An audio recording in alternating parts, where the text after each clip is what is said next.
Thanks for being here tonight. Uh, we're calling this a once after a lifetime event, and it sure is. And you being here means a lot to everybody. We should add Kleenex on the tables. It's going to be a lot of laughs and a lot of tears tonight, but it's all about celebrating one of the greatest guys we ever knew, Jim Post. It's yes. And, you've been to funerals where they say what a great guy is, and you're sorry because you had to be there, but you didn't know the person. Well, you'll get to know a lot about Jim through the music. All the songs are going to be songs he either wrote, recorded, or performed regularly. So you'll get a really strong sense of what an amazing talent our friend Jim was. We're going to have free-flowing. There'll be mostly music. There'll be a few people talking, not a lot. It's not a memorial. It's a celebration of Jim Post and his life and music. So I'm going to turn it over to the screen here, where you'll see something I think you'll like.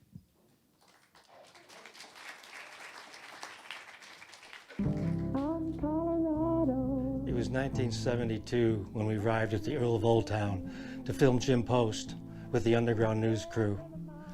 We started recording Jim performing, and then he invited Rita Coolidge up on stage to join him. Give me that old time legend, give me that old time legend, give me that old time legend, it's good enough for me. After recording Jim Post and Rita Coolidge, he called Steve Goodman up to the stage to do a sing-along with him. After that shoot, we went over to the bar, and I was hanging with Steve Goodman, and we got into a discussion about one of my favorite songs he did, which was Lincoln Park Pirates. And the discussion was that he didn't think it was worthy of putting on his next album. Well, I disagreed strongly, and I told him against his argument that people don't know about Lincoln Park Pirates in other cities. And I argued that, yeah, every city has a Lincoln Park Pirate. So to prove my point, I tapped the shoulder of the guy sitting next to me, Chris Christopherson. And I said, Chris, tell Steve that you know about Lincoln Park Pirates and you know about towing companies. And the two of us convinced him to put it on his next album. So if you like Lincoln Park Pirates, maybe it's because of Chris Christopherson, and maybe it's because of me, or maybe it's because it was a great song. I'm gonna go and live by a river. Let life move right in. I'm gonna go and talk to those country people.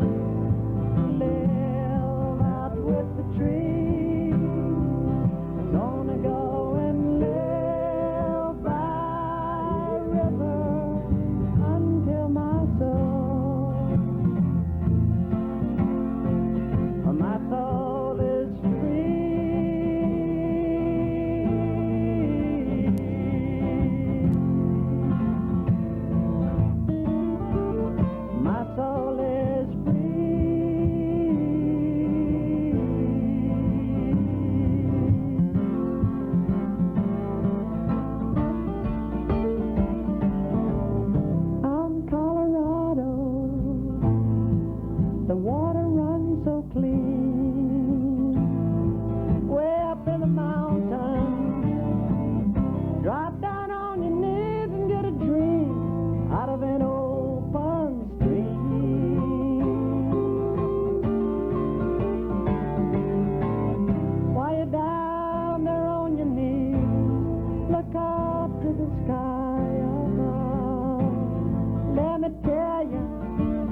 Thanks. There's one sad note is our good friend Ed Holstein couldn't be here tonight. So if you know Ed, please give him a call, drop him a note. It's, he's got old age stuff, but who doesn't in this crowd? Come on. Oh, and by the way, there's a sign that says no drunks on stage, so please beware of that right there. Oh, I'm sorry, it's Jim Humor. No drinks, it says. No drinks on stage. Okay. The reason we wanted to start with that clip is because the spirit of the Old Town is what we're trying to invoke here. And when Jim started out with all those great musicians, you saw that great poster in the slideshow. And, we wanted the spirit of all the great clubs like Amazing Grace, like Holstein's, like Charlotte's Web in Rockford, like the Fifth Peg, like Somebody Else's Troubles. So think that you're back in that era and with some of the musicians who were there at the beginning. So it's going to be fun. And all right, I want to say that's all. It's going to be wonderful. And I'm going to introduce the man who came all the way from Portland, Oregon to be here with us, Mo Dixon.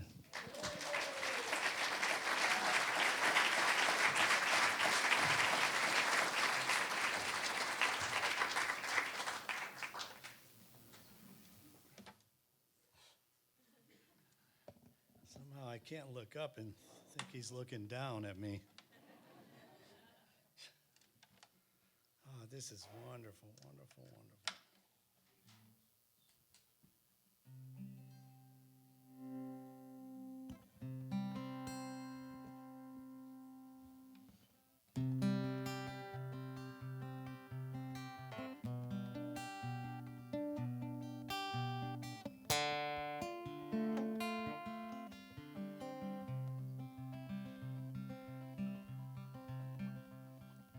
Wandering through the northern woods, I came to take my rest.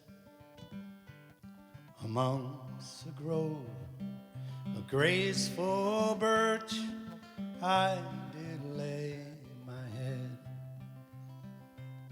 and the heavens were filled with starry skies, bright diamonds I did see, and a band of angels did appear within my woodland dream. At first my vision failed to see, and I did not give it heed, for on every angel's countenance sadness I did read. So what would take a sorrow so deep? I asked for them quite plain. Then one amongst the soldiers' band came forward to explain. And for years we danced and sang at will, like harps we sang for free. And though we led a simple life, we knew no poverty.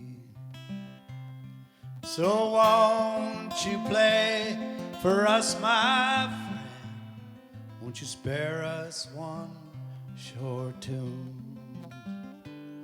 or else we'll spend eternity as silent as the moon. But then a stranger came around. He was a man from across the sea, and he carried the treasures never known to our community. Now a stranger's tale I never had heard, and it begs so innocently. So won't you play upon your Highland pipes a tune called the Woodland Dream?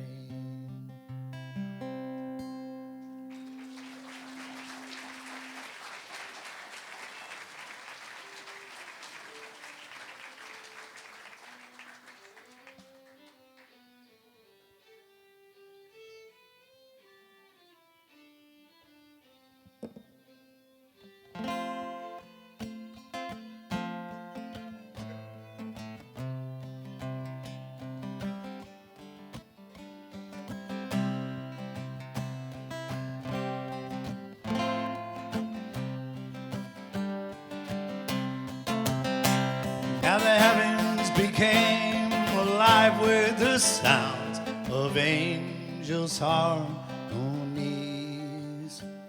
As sweet as springtime showers fall, they sang the woodland dream.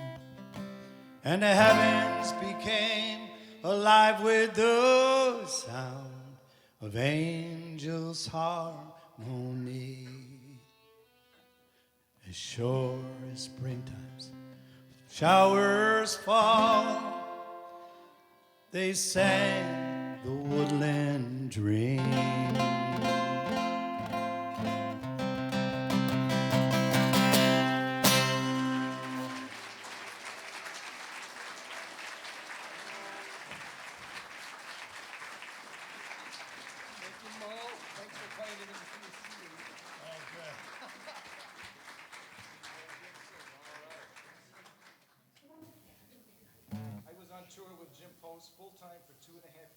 And we opened our show almost every night with that tune. I came in from the audience. And he taught me that tune the very first time I met him. I was opening a show for him in Charlotte's Web. And I had never seen him play before, but I knew his legend preceded him, of course. So I'm backstage. I had a guitar player with me, and he exploded into the backstage room, which is the only way he ever entered a room. And he says, "Oh, you're the violin player. I got to teach you this tune." Okay, yeah, go ahead. I'm learning this tune. I want you to play it and come in from the audience and blah, blah, blah. Then he exploded out of the room, as he always exited every room. And that was our instant bond. And I played with him that night, played that tune, and we recorded it on a live record. And so there it is, Woodland Dream.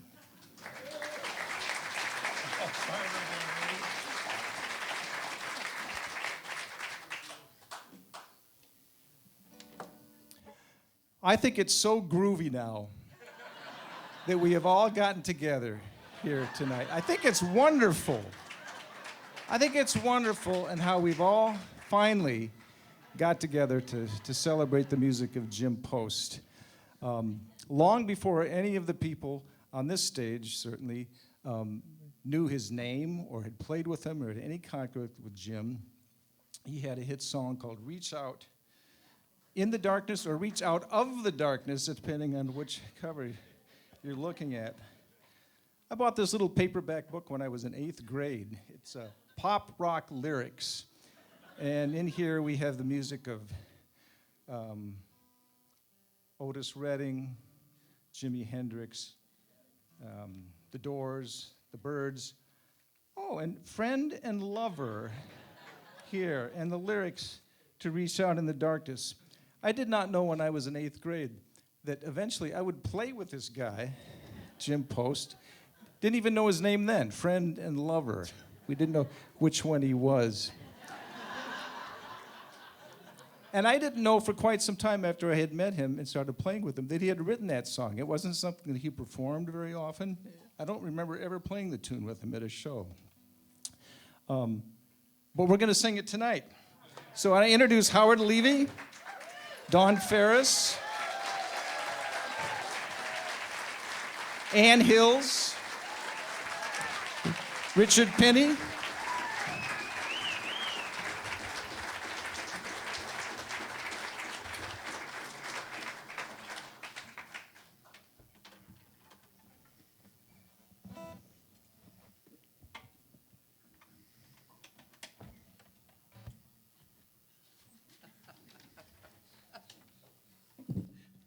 It's like skydiving, isn't it?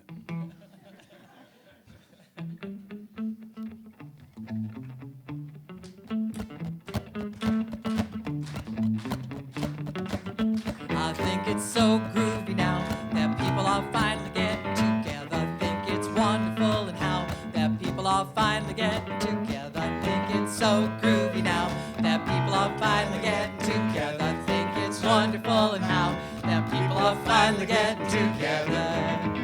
Reach out in the darkness. Reach out in the darkness. Reach out in the darkness, and you may find a friend.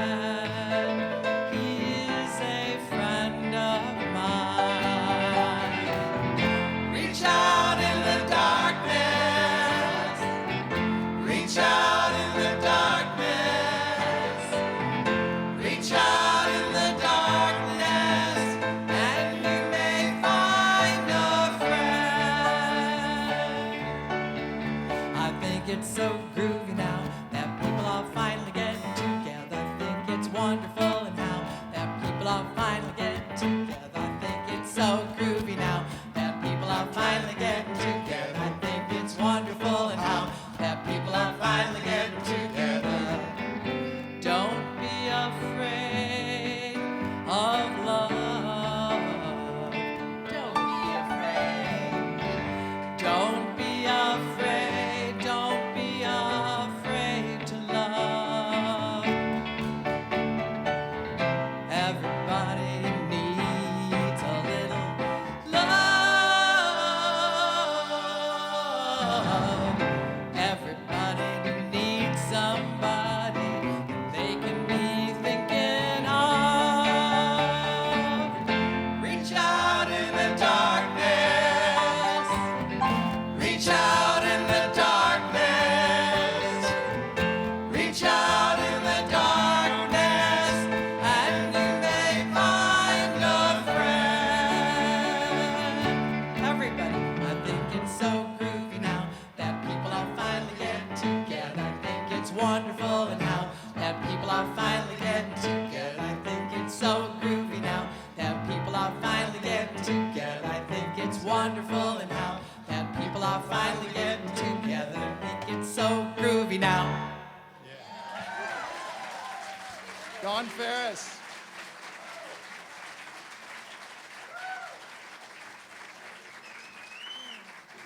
I believe that Don is the only person to have sung that song with him, right? You sung It's with true. him in the Madison? Madison at the Capitol Theater. Yeah. All right. Well, as you heard, Ed Holstein was not going to be able to make tonight. He was going to come up at this point. But we do have a substitute guest from Chicago, and I hope this is acceptable to you. I hope you don't ask for your refund. But would you please welcome Corky Siegel.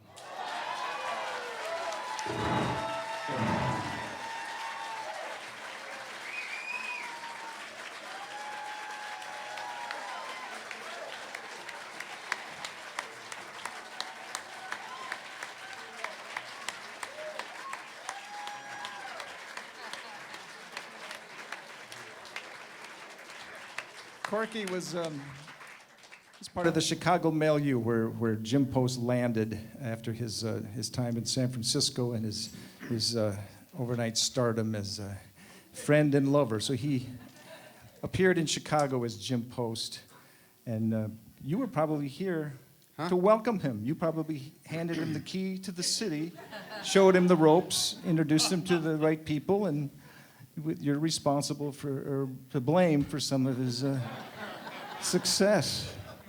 Well, first of all, let me say that Jim and I played solo shows together.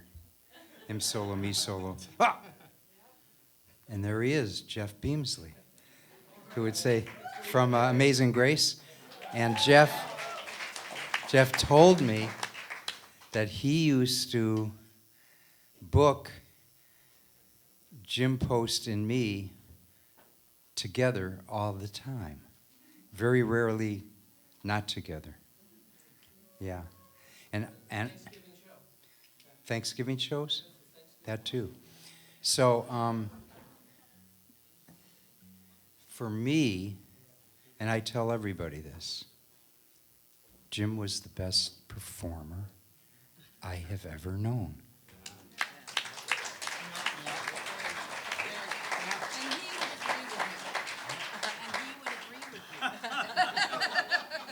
And Ann said, and he would agree with me.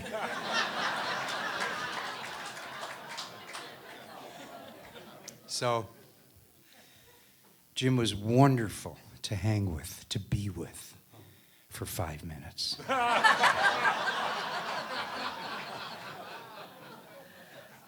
But to just mellow that idea out, it was true, right? Everyone knows. So, when Jim's last couple years, I talked to him many, many, many times. He would call. And he got it. He totally got it. And he just went out like an angel.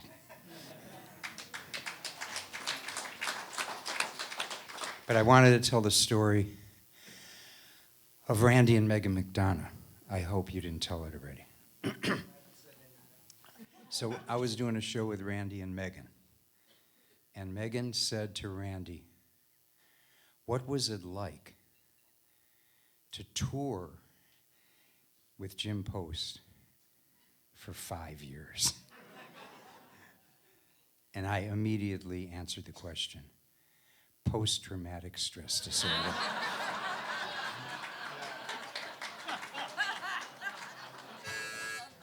So it's He would love this. yeah, I know. I told him. I got to tell him. I got to tell Jim that I said that. So I wrote 2 songs with Jim. One is Billie Jean. I'm going to play it. But there's a whole story here because Jim had a phrase he wanted me to sing. Your tiny hiney on a hog drives me hog wild. And I thought the song was quite risque enough. And I refused to ever sing that phrase. So tonight, I'm not singing it. And I'm never gonna sing it.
Hey, Billie Jean, what you doing down here?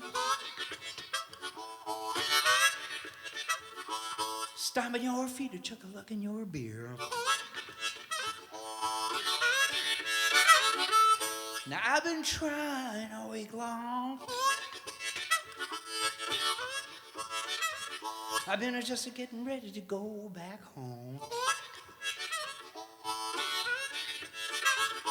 Hey, Billie Jean, I like your motorcycle style.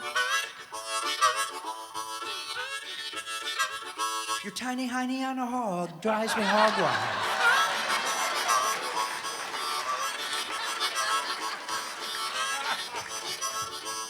Don't you know crazy about the natural stuff?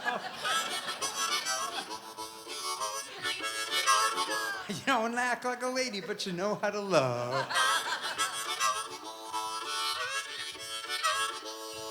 I'm gonna get you, Billie Jean.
No.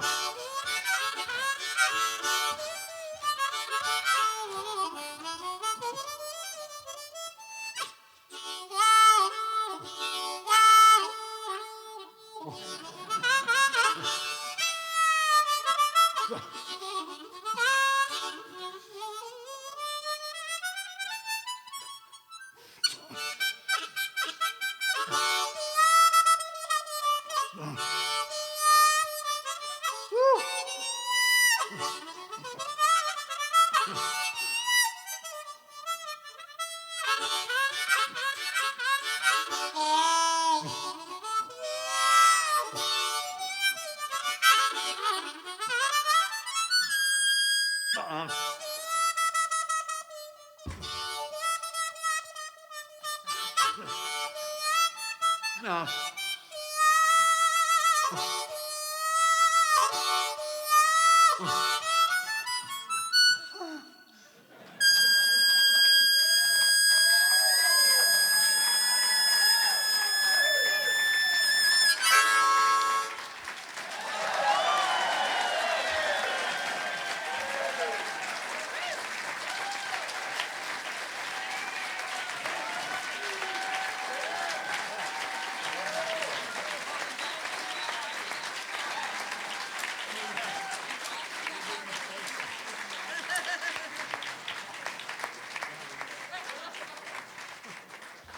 How could you ever possibly come up with the idea of pairing Jim Post with Corky Siegel on a bill?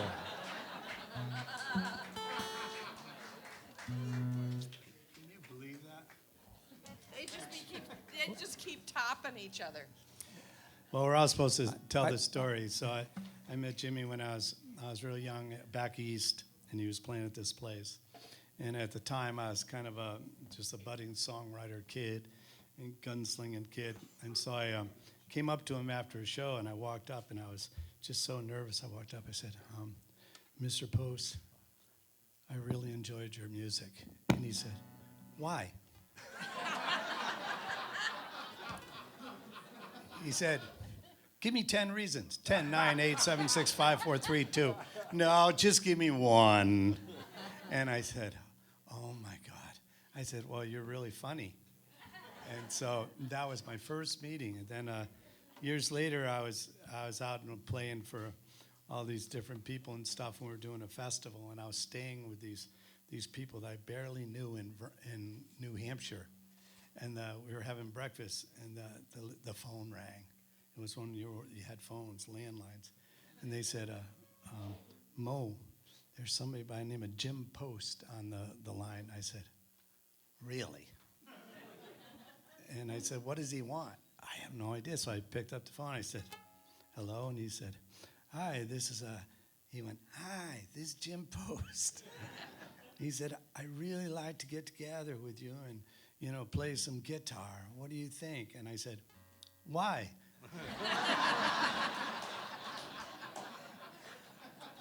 And I looked outside, and outside there was this big old green station wagon. In the green station wagon, Dick Neville was driving. Odetta was riding in the front seat. Oh, you've heard of her. So she was in the front seat, and Post was in the back, and he says, we're going to a party, and we're going to play some music. But he wrote some beauties, and I live out on the West Coast in the Columbia River Gorge half the year, and my mother home is up in the mountains of Colorado at a place called Copper Mountain, a ski area up there and stuff. And there's a bunch of people here tonight from there, which is amazing.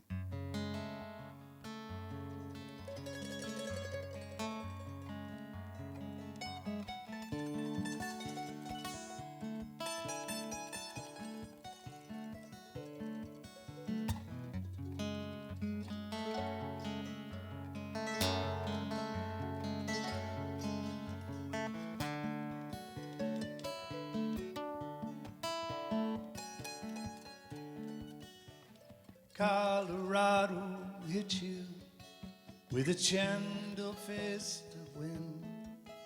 Out here the river scribble just like a postcard to a friend.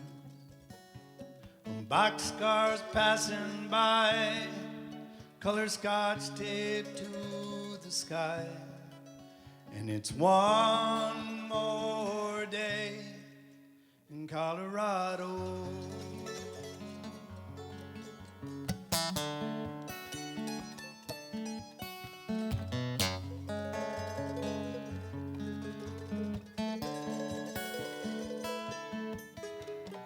Maybe it's the altitude, maybe it's the home-cooked food, maybe it's a one-day stop in an old western saloon. Maybe it's the alpenglow flowing softly across the room. And it's one more day in Colorado.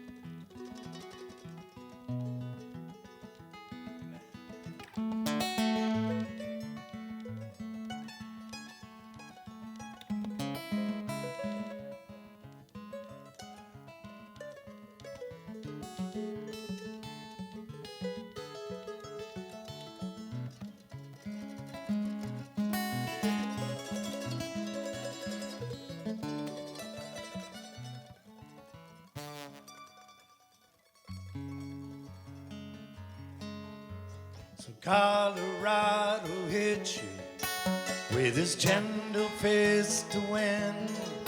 And out here the river scribble just like a postcard to a friend. And boxcars passing by, color scotch taped to the sky. And it's one more day in Colorado.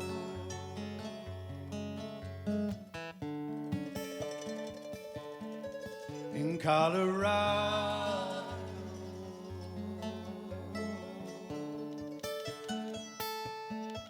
In Colorado.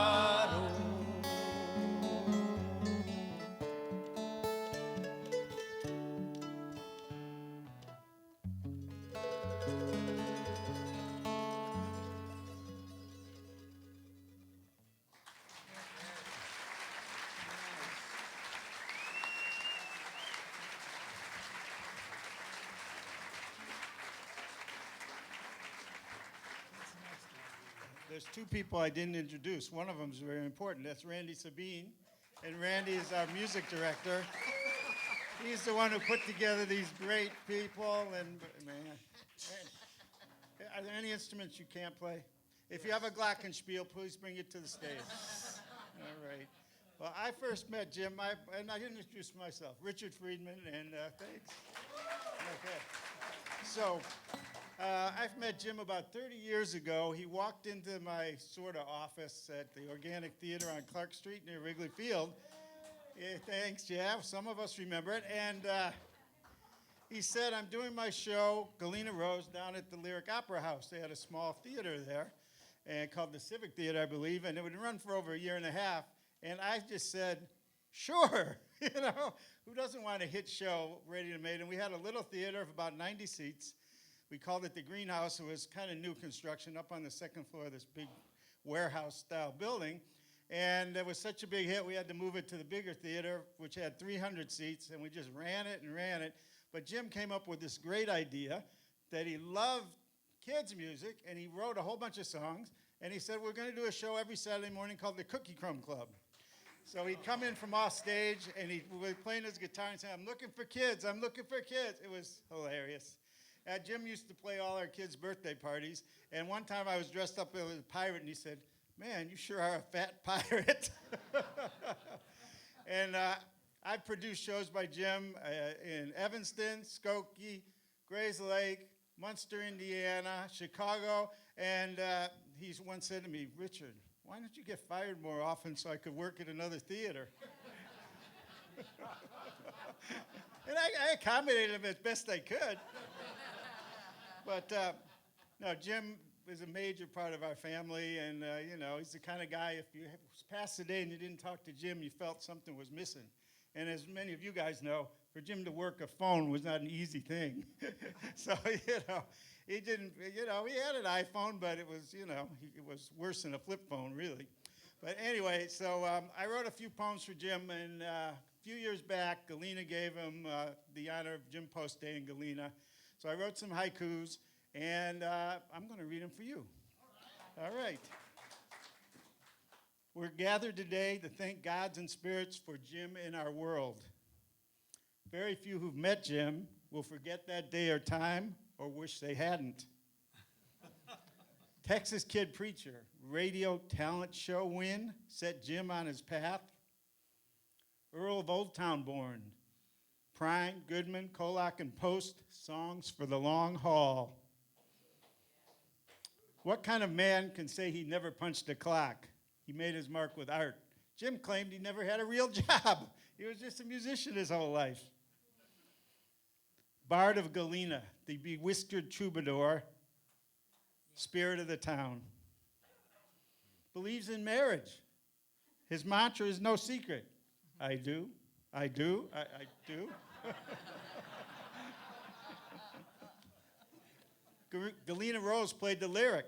Pavarotti called Jim an angel.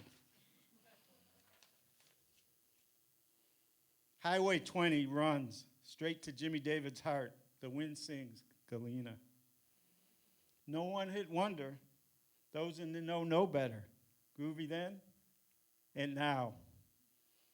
In a more just world, every town of Galena, all your friends like Jim. Simple equation. Jim loves his life more than most. All of us love him. That's for Jim. For Jim. Okay. So I told you he was a member of our family, so now I'm bringing up another member of my family, Howard Friedman, poet extraordinaire, and my son.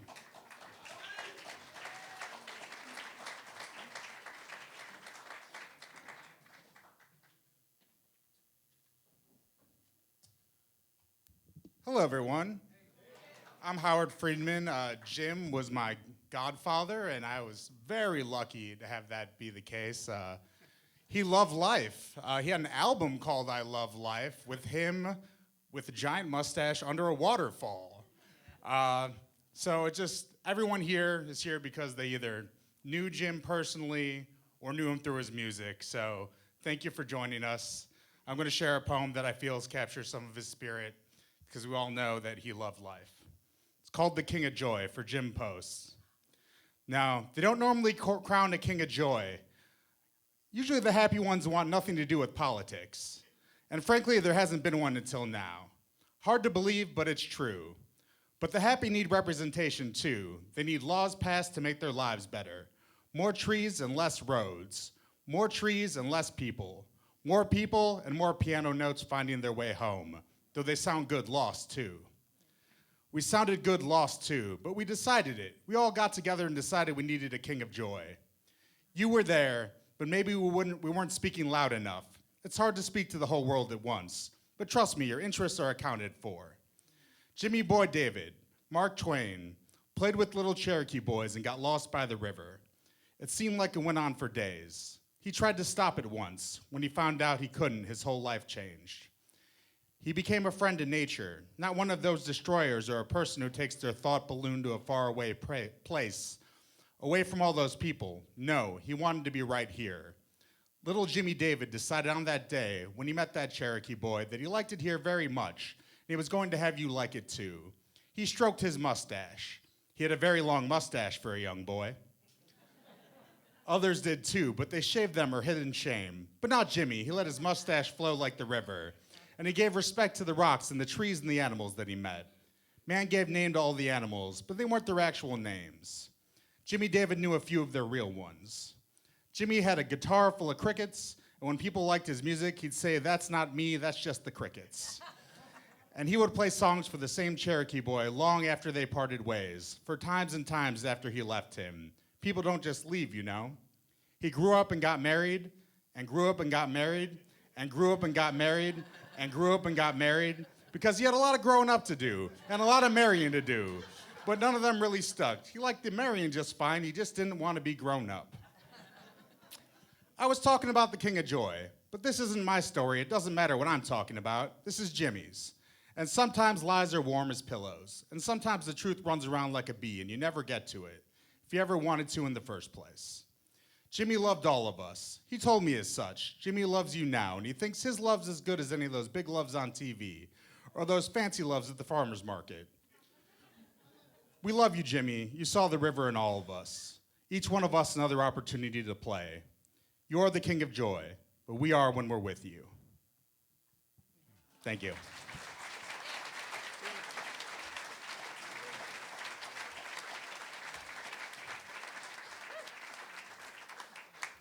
Randy, take it away for some more music. All right.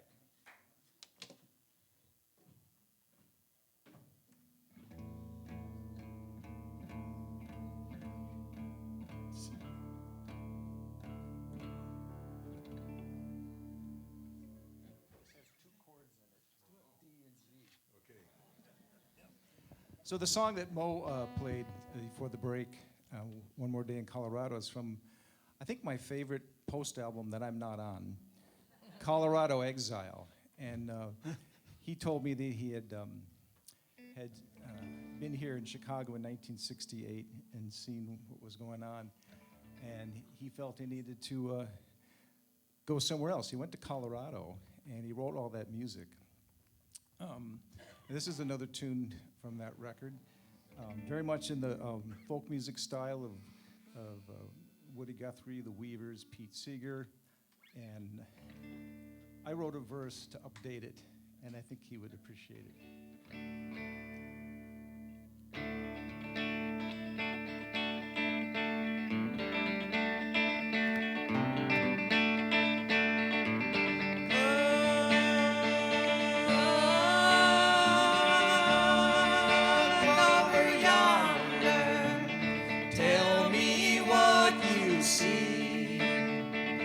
I see a young boy hanging from a tree. Oh, no, no, no, no, don't tell me that they did it again. Oh, no, no, no, no, don't tell me that they did it again.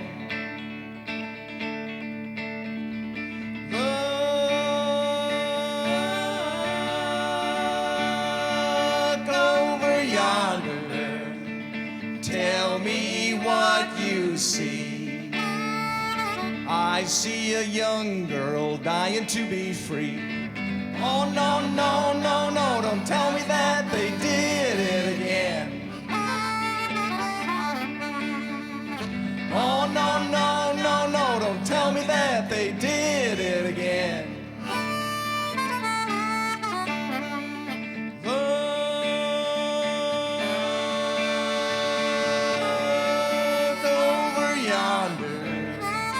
Tell me what you see. I see a poor man underneath a knee.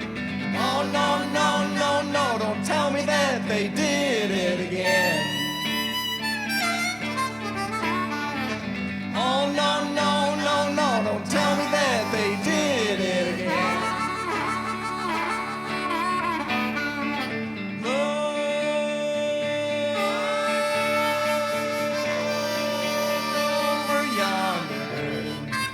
Tell me what you see.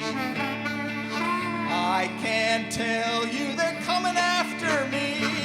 Oh, no, no, no, no, don't tell me that they did it again. Oh, no, no, no, no, don't tell me that they did it again. Oh, no, no, no, no, don't tell me that they did it again.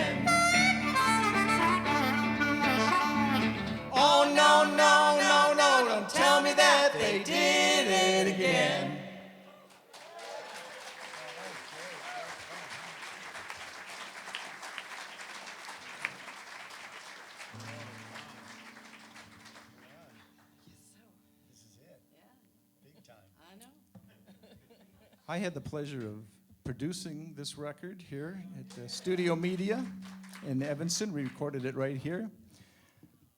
And I had to read the credits to Howard because he couldn't believe that he was on this. Howard played on it. Ann sang on it. Jan Mara was also singing on it. Rollo Radford played bass. And David Bromberg played guitar. And some dobro, and I played violin and mandolin. And I was in the control booth part of the time. I was so nervous and freaked out to be working with Howard and David Bromberg. Just those two alone completely freaked me out. But this is a beautiful record. This is a beautiful record. And one of my favorite Jim Post tunes. Ann Hills is going to sing this. When did that come out?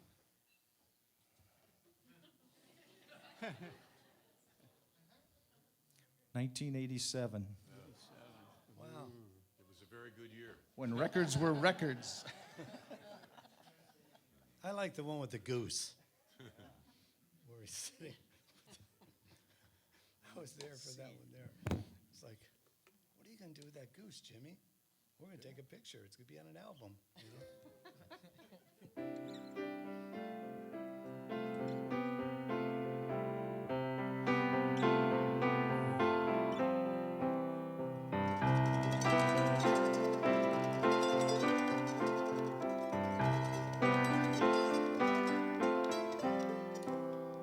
My papa's a slave on the Fever River.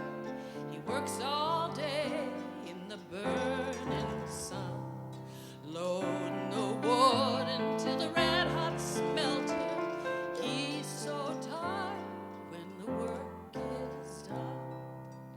When the lead starts flowing down to the ladle, he scrapes off the top and lets the pig cool down. Load the piglet onto the master's wagon on Stagecoach Road to Galena town. Oh, Galena, you're such a pretty little riverboat town. But I wish we could spend more time on the levee, watching the riverboats come to town.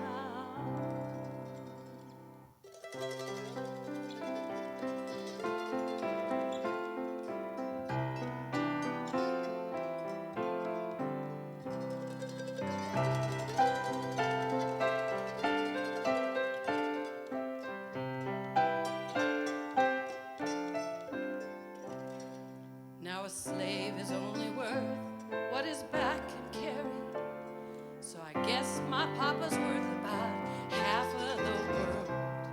I heard him say to Mama after supper, I wish that boy were lucky like the girls. 'Cause the girls get to work in a nice warm kitchen, cooking the food and fetching the clothes. When the rocks freeze to the ground in the winter, that boy'll sweat like a mule in the falling snow. Oh, Galena, you're such a pretty little riverboat town. But I wish we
Ann Hills.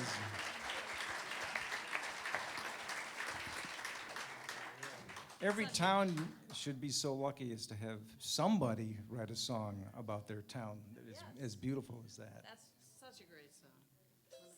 Speaking of great songs and great songwriters, Dick Pinney is here this evening. He's a fabulous songwriter. He has one of my. I have a little section in my vinyl collection that I call my Desert Island Records. If I ever have to make a quick exit, I have a pile of records I will take with me and run out the door. And his Devil Take My Shiny Coins record is in that collection. It's a fabulous record on Mountain Railroad Records. But he wrote a couple of tunes that Jim Post recorded, and we recorded them in Jim Post's living room, the crooner from outer space. He sat in a big easy chair with a microphone and didn't move. He just sat there and sang from his house. So this is one of the tunes. How did you get Jim Post to record this? How did you go through that process? Negotiations with your agent and things like that? Yeah, no, he just loved the song, and then I wrote it for my future ex-wife, and he liked her a lot, and he recorded on that record two songs that I wrote for my future ex-wife, Barbara, and these songs are largely the reason that I have a son, Carson. Here, love songs. Sorry, I've been sitting there so long waiting to come up. It's okay. Have you ever been fishing with Jim? I couldn't think of anything else right there. Yeah, well, we were telling stories about Jim Post last night, and there were a lot of them that we couldn't tell here, but there were tall tales, but They're real. many of the stories that Jim told were just outrageous. He told a story about Pavarotti called him an angel, and people go, oh yeah, sure, okay, and it was all true. Mo piped in, and he said, oh yeah, and then he had this story about seeing a flying saucer. And I said, I was there. I saw that flying saucer. And the next day, and it was a typical flying saucer like you all see. Shooting, something going across the sky. Was it a satellite? Is it Yeah. And all of a sudden it shot from 0 to infinity off to the northwest, heading toward Minnesota. We were in Wisconsin. Next day, the Minneapolis Tribune, Star Tribune, yeah, Star Tribune, had a front page article about a UFO that a county sheriff had seen in the middle of a road, and it's one of the most famous UFO stories. Bent his aerial at right angles. It's just a long story, but it was true. So there you go. That was the last story we needed verification on. This is one that I wrote for Barbara. Let's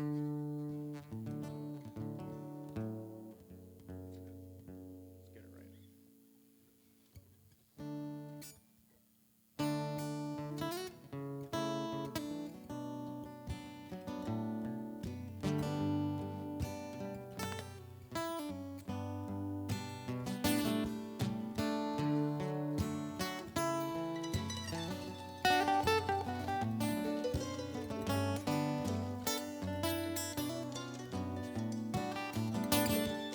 I've never been anybody's harbor light, bringing her in from the fog at night.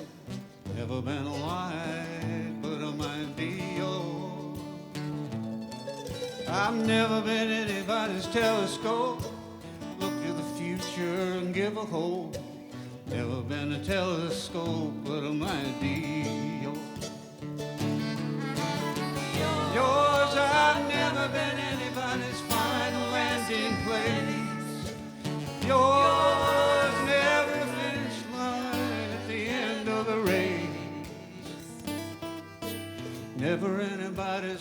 just one, but I might be yours.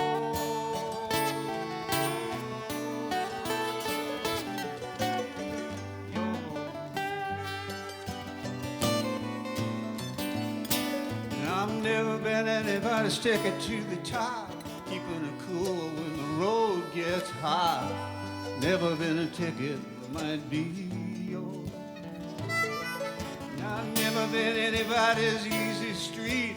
There's one in the works, but it's incomplete. Never been a street, but I might be yours. Yours, I've never been anybody's final landing place. Yours, never a finish line at the end of the race.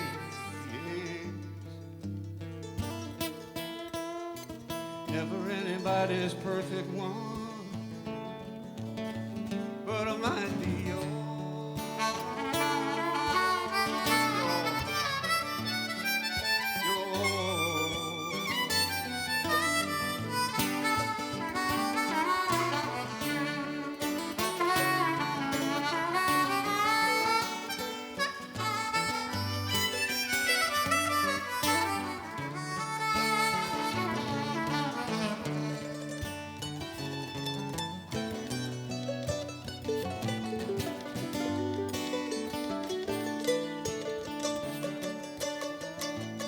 I've never been anybody's messenger, bringing the truth in a phony world. Never been a messenger, but I might be yours. I've never been anybody's house of bricks. I've been straw and I've been sticks. Never been a house, but I might be yours. Yours, I've never been anybody's final landing place. Yours, never a finish line at the end of the race. Never anybody's perfect one, but I might be yours.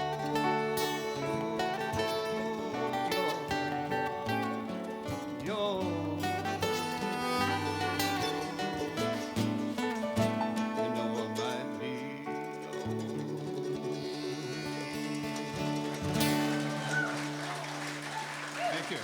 Richard Pinney.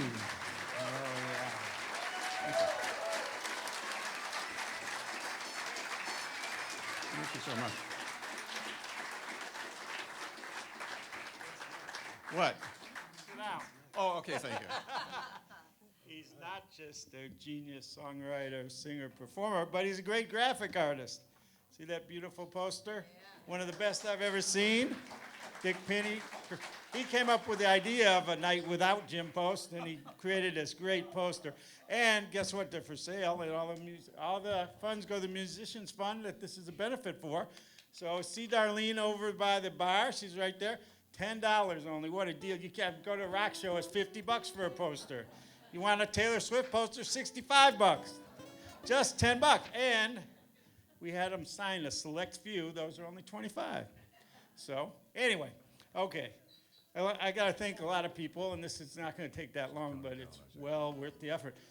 You know, we've got musicians from all over the country. We've got Twin Cities, Stoughton, Wisconsin, Portland, Oregon, somewhere in Pennsylvania, Bethlehem. I've heard of that. They have steel there. This man's from Milwaukee. And Howard, all the way from Evanston.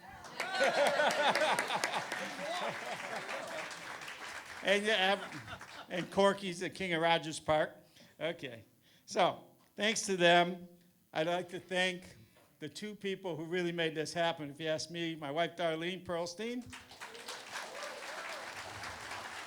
and Mindy Taberry.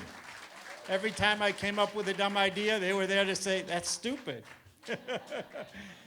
And so many of the logistics and all that. It took a lot of work, and it took a long time, but wow.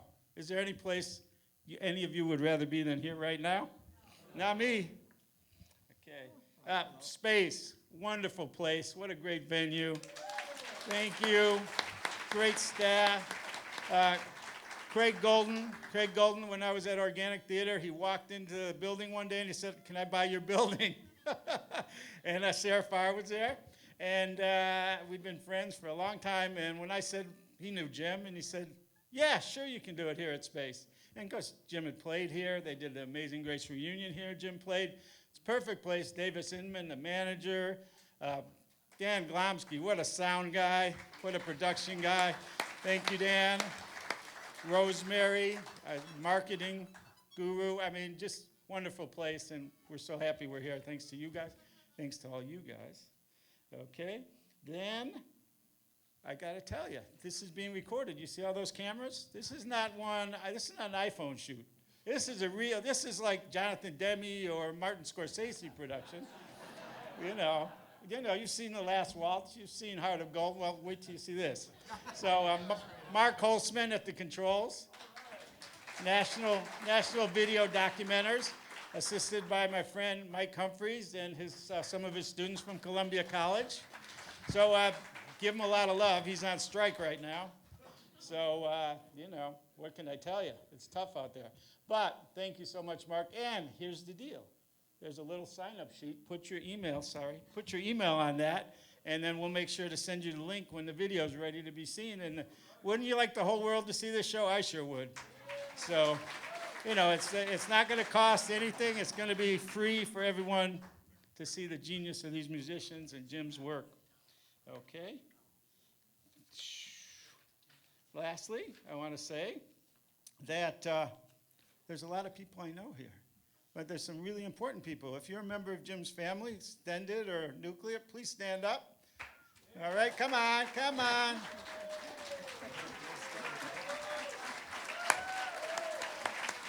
Jim considered Lori and Cindy his daughters.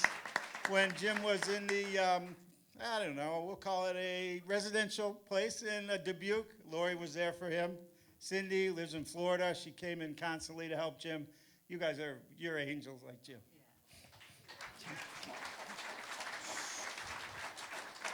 Okay, if you drove in from that show place, Garden Spot of the Midwest Galena, please stand up. Come on, you know who you are. Where's Julie? She's somewhere here. Come on, don't be shy. Whenever we go out to visit Jim in Galena, what a warm and welcoming community. You guys have not just a music community, but just the love that emanates from that place. There's something about it, like a nexus, It's not, not as famous as Sedona or Asheville or something, but Galena's got something, and it's because of you guys. Okay. All right. Now, if you love Jim Post, please make some noise. Thank you. The great thing is there was a movie with Robert Duvall called Get Low, and it's a guy who was a mean old man who decided to throw his own funeral while he was alive. So the great thing about Jim is we had quite a few celebrations for him, and he knew how much we loved him. There was one that he got the key to the city of Galena, and his 80th birthday party, which was a great musical event, and Jim sang too, so that was great. But one of the things that Jim talked about his theatrical career, which is when I mostly knew him, not just the Galena Rose Show, which was a huge hit, and Mark Twain. He did 2 Mark Twain shows, both of which I was involved with. The Heart of Christmas is his other show, and it was a beautiful show. I first met Ann Hills when I went up to Grays Lake, Illinois, College of Lake County, and she was singing like she always does, beautifully, and I got to meet Ann, but it's a story of a little boy named Daniel Christmas. And his wife Janet helped him with the script, and Jim wrote these beautiful songs, one of which you'll hear in the next set, and Ann wanted me to tell you about it because I think you'll really love it. So that's enough. Back to the music. Thanks.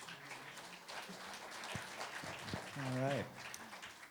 Sometime Jim and I were on the road. We had some time to kill, and we decided to go see a Monty Python movie that had just come out called The Meaning of Life.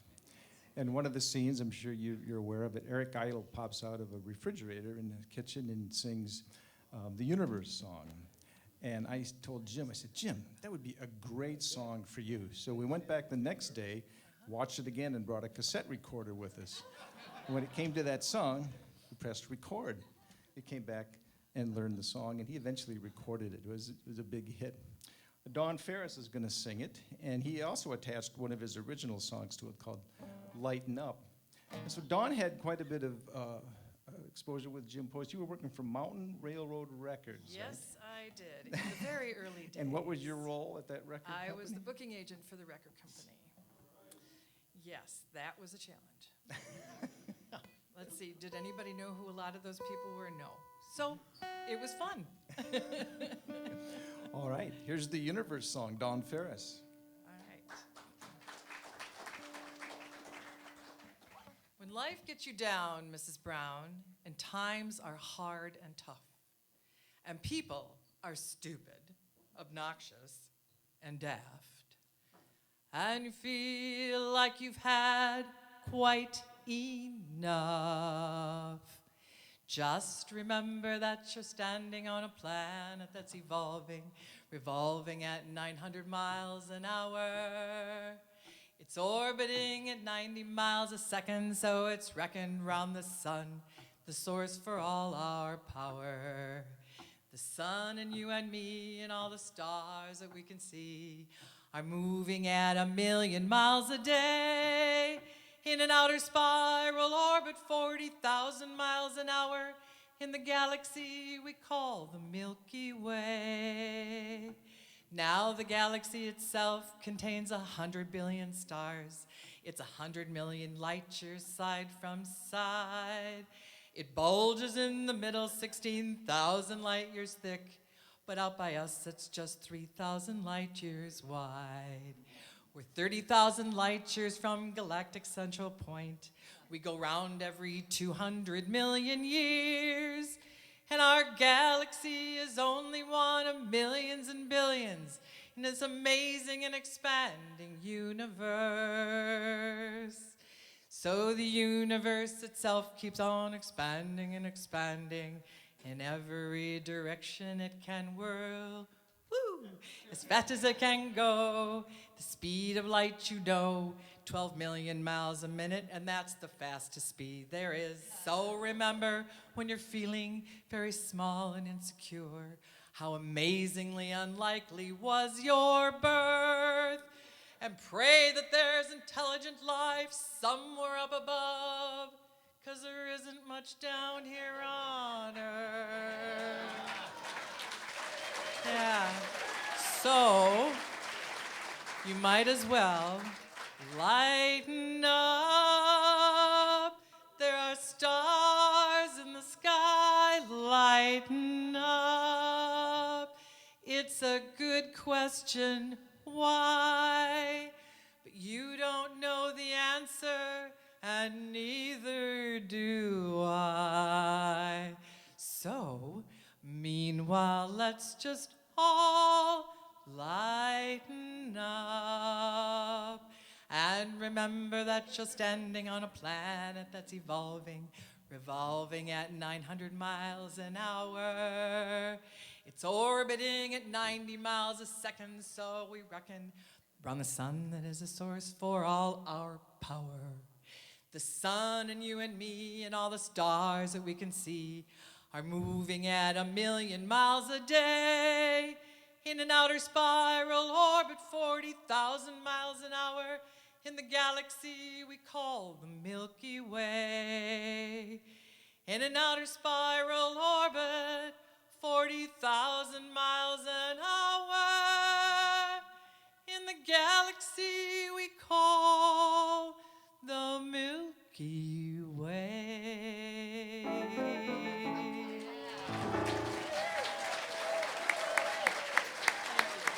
Don Farris. Nice.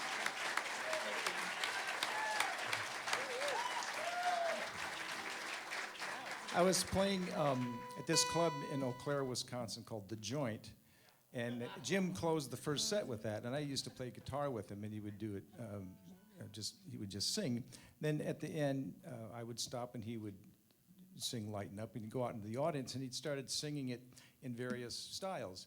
Opera, lighten up, in several different styles. And he ended with an elderly person, lighten up. And it was a long rectangular bar, and the door to the women's bathroom was halfway down. and he's winding his way through the audience, lighten up, and I'm standing on stage, and everyone's, dying of laughter. And then he finishes up, he opens the door of the women's bathroom, goes inside, he's still singing it, flushes the toilet. That's the end of the first set. I set you up, Mo. Mo Dixon. This was Howard's request from the Friends album.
Near Braintree's town, near the county, down one day they passed a light.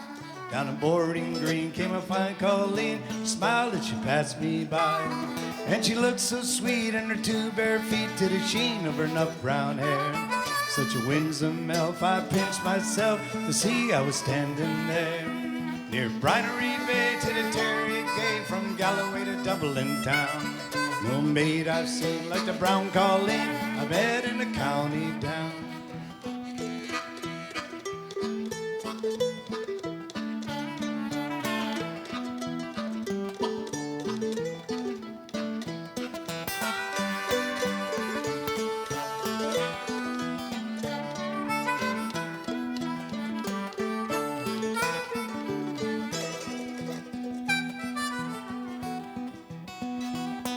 As she onward sped, I scratched my head to the feeling that was rare. So I said to her passerby, who's a maid with the nut brown hair? And he said she's a bride of Dublin town. That's Rosie McCann from the banks of the Bann, star of the county down. From Brainery Bay to the Terry Gate, from Galloway to Dublin town. No maid I seen like the brown Colleen I met in the county down.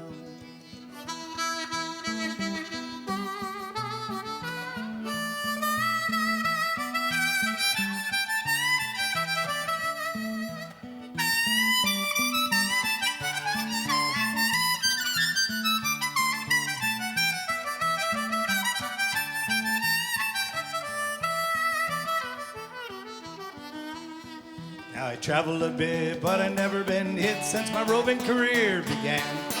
And fair and square I surrendered there to the star of the county can. With a heart, no tenant yet, no need to start a row. And in she came and she paid no rent, star of the county down. Near Brinery Bay to the Terry Gate, from Galloway to Dublin town. No maid I've seen like the brown Colleen I met in the county down.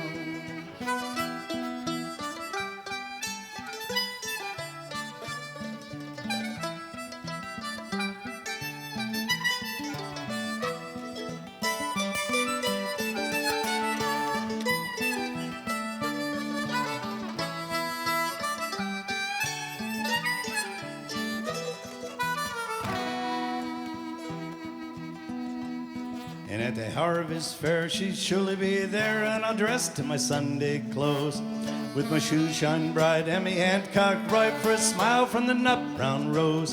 No pipe out smoke, no horse all yoked, till my plow turns a rust color bound. And it's smiling bright by me fireside, star of the county down. Near Brinery Bay to the Terry Gate, from Galloway to Dublin town. No maid I've seen like the brown Colleen I met in the county down.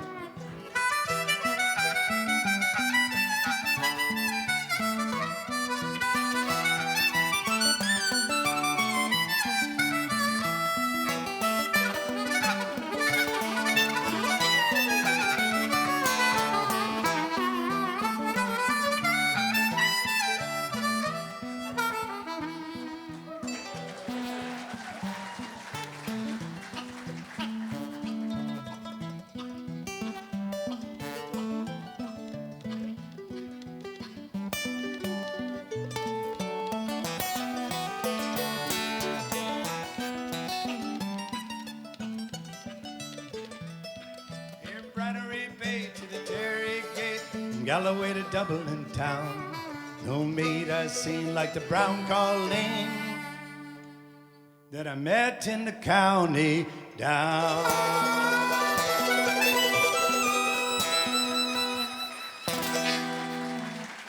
Howard Levy on traditional Irish harmonica.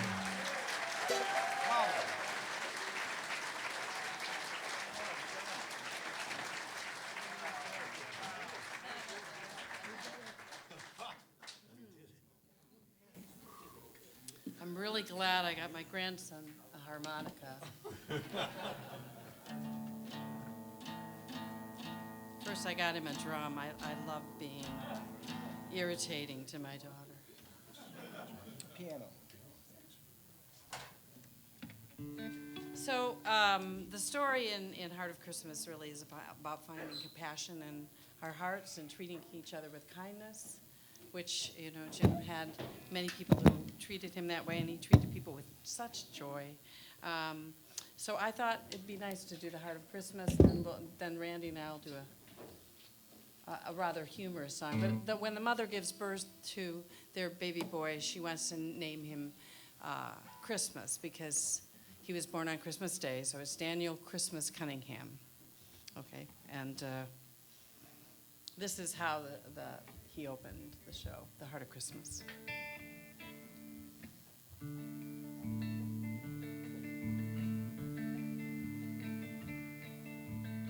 Where is the heart of Christmas, singing peace upon the wind, dreaming love will come again to kiss the angry earth? Where is the heart of Christmas when the new year rolls around, scattered on the frozen ground, lost on the roaring shore? Be still, my lonely heart, there's nothing here to fear. Christmas will come again this year to remind men what can be. Where is the heart of Christmas, the prophecy of hope divine, the harmony of all mankind, the promise of the star? A song inside my soul, a song that's new, a dream that's old. The holy story will be retold and retold to remind men what can be. Where is the heart of Christmas, singing peace upon the wind, dreaming love will come again to kiss the angry earth? Where is the heart of Christmas? Where is the lonely heart of Christmas?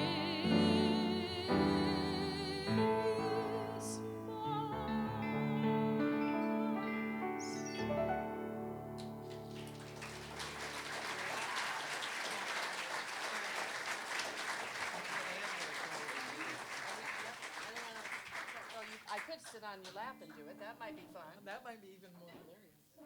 Well, we have this very planned, beautiful ending for this song. He had to learn Jim's part, and then I showed up and said, "And you got to play guitar." Yeah.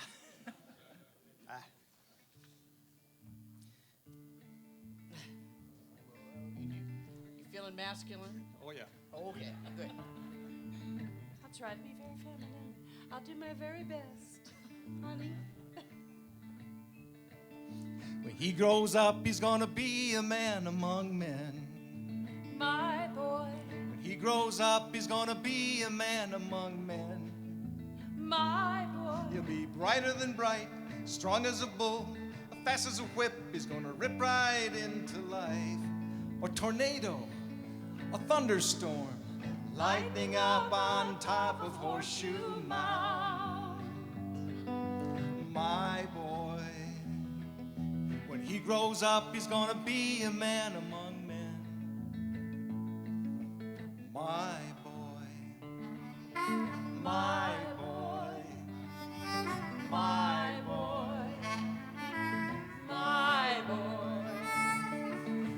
my boy, my boy, my boy. When he grows up, he's gonna be a gentleman. My boy, When he grows up, he's gonna be a gentleman.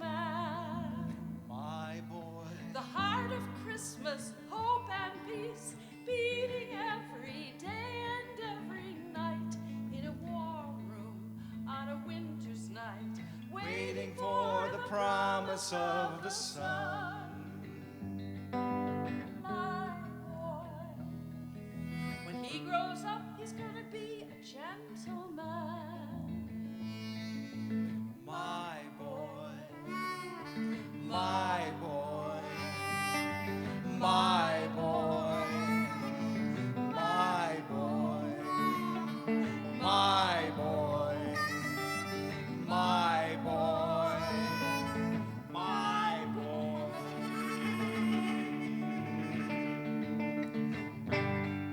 A captain of industry, a leader for this town. He walks by, I'll hold my head up high. A founder of a charity, a gentle family man, my boy. When he grows up, he's gonna be a gentleman. My boy, My boy, my boy, my boy, my boy, my boy, my boy, my boy, our boy. Oh boy. And Hills, thank you.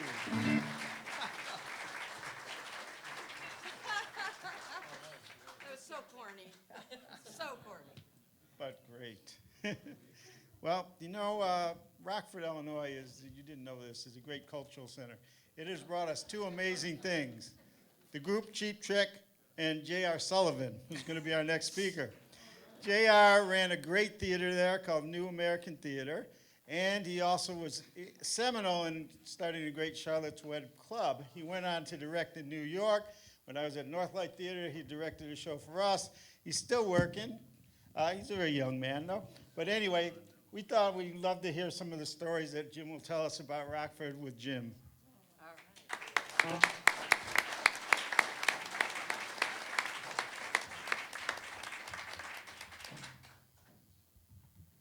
Thanks. Let me go. Can I use Randy's mic? It's always good luck, I think. Is this okay? We usually turn that one off.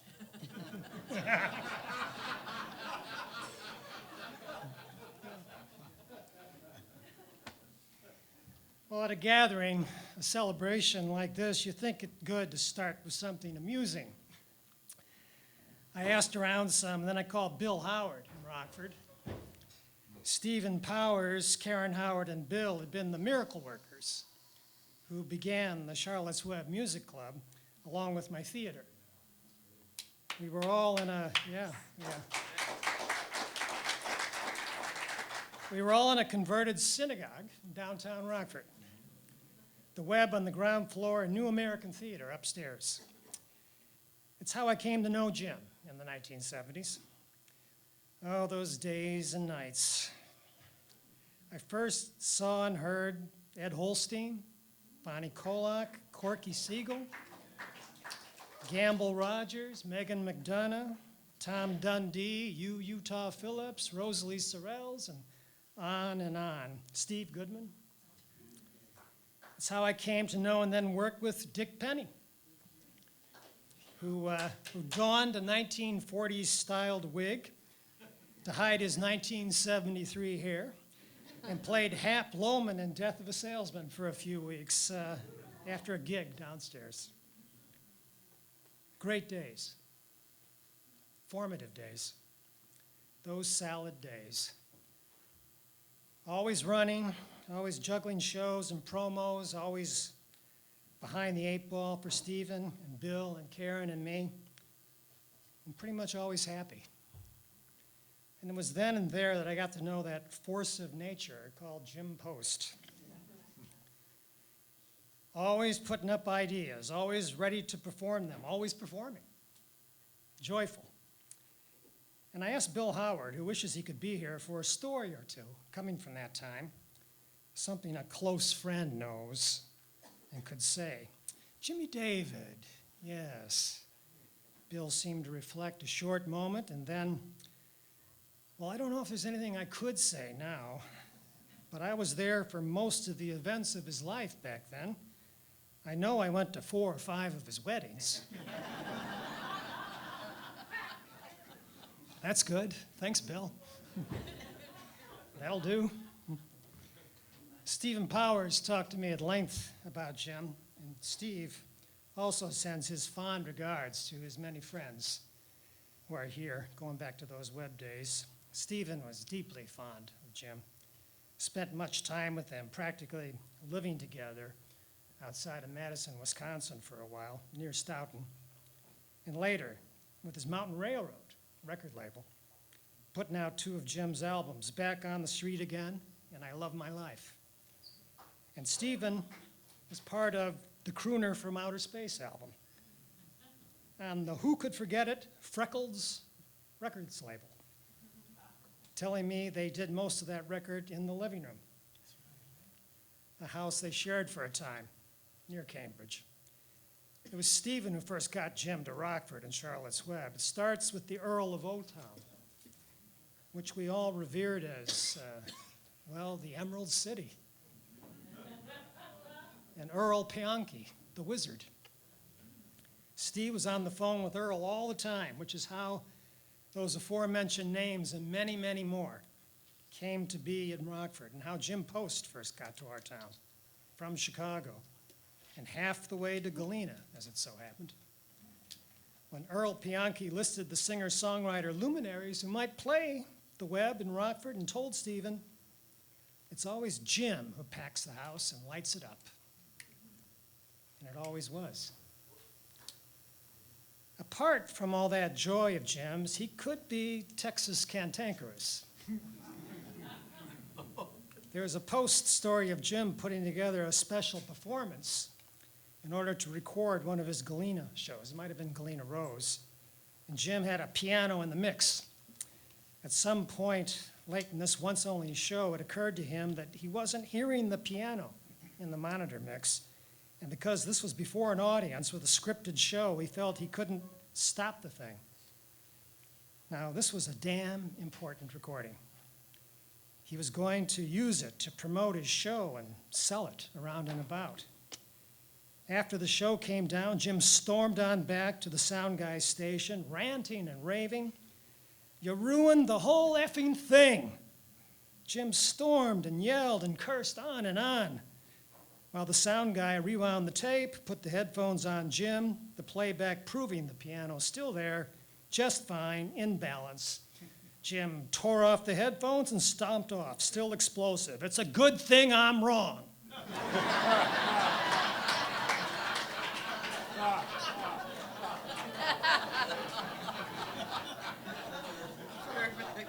Well, talking golden times.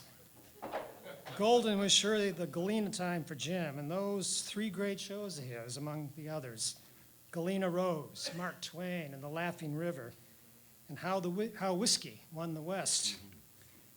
He became veritable mayor there, a city father, and that seemed to suit Jim just fine.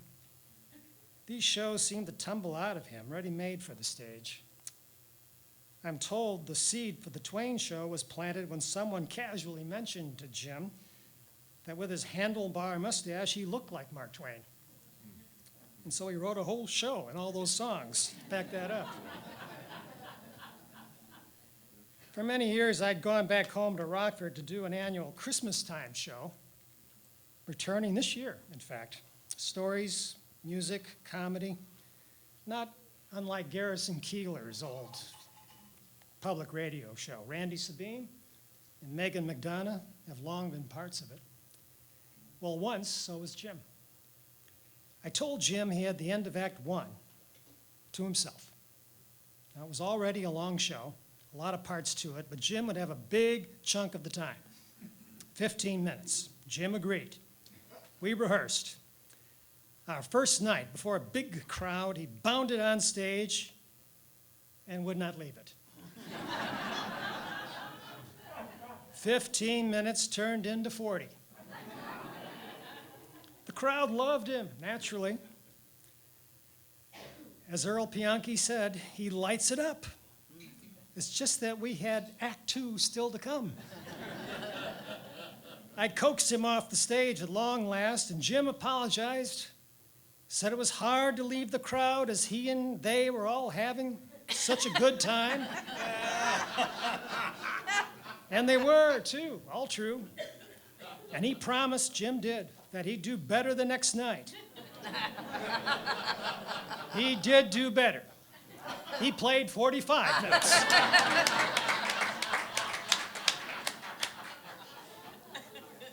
Jim would call me in New York when I was running a theater company there and enthusiastically promote the Galena shows, always promising that he'd keep it short for the Manhattan audience. Famous, he noted, for their short attention spans. Stephen Powers tells a story of getting into a packed elevator with Jim. They were, I think, in LA, working on a new plan, a new possibility of some kind, and were heading up for a meeting with the suits. They stepped into the lift, and Jim promptly turned to face his fellow ascendants, strangers, every one of them. "Hello," he sang out. Then turning to Steve and adding, "Stephen, say hello to your fellow humans."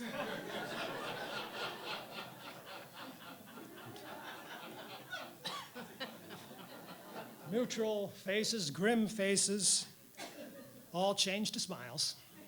Jim Post, he always lights up the room, big or small. On and up that elevator hummed. The writers heartily entertained. He taught me, says Stephen Powers, to see and hear everything, everyone. I think he was always a little astonished that he was alive. He made the most of it. He saw the story or the song and everything. We're alive now, and that's what we've got to go with. I knew this too. Jim's basic instinct was to always connect. Love was his philosophy and his life, says Stephen. He treated everyone with respect and mentored me right out of my shell. Connecting. Reach out of the darkness. That summer of '68 anthem, when I was on my way to college. So groovy now that people are finally getting together. So poignant now, so pointed to think now how much we need that. But Jim, for me, is going on and up with that elevator that began on a ground floor in Houston, Texas. The crooner from outer space was always somewhere between here and the moon. And I think the very thought of him, and I know this is so in looking out at space tonight, that from out there, way, way out there, he still and always lights up the room. Thanks.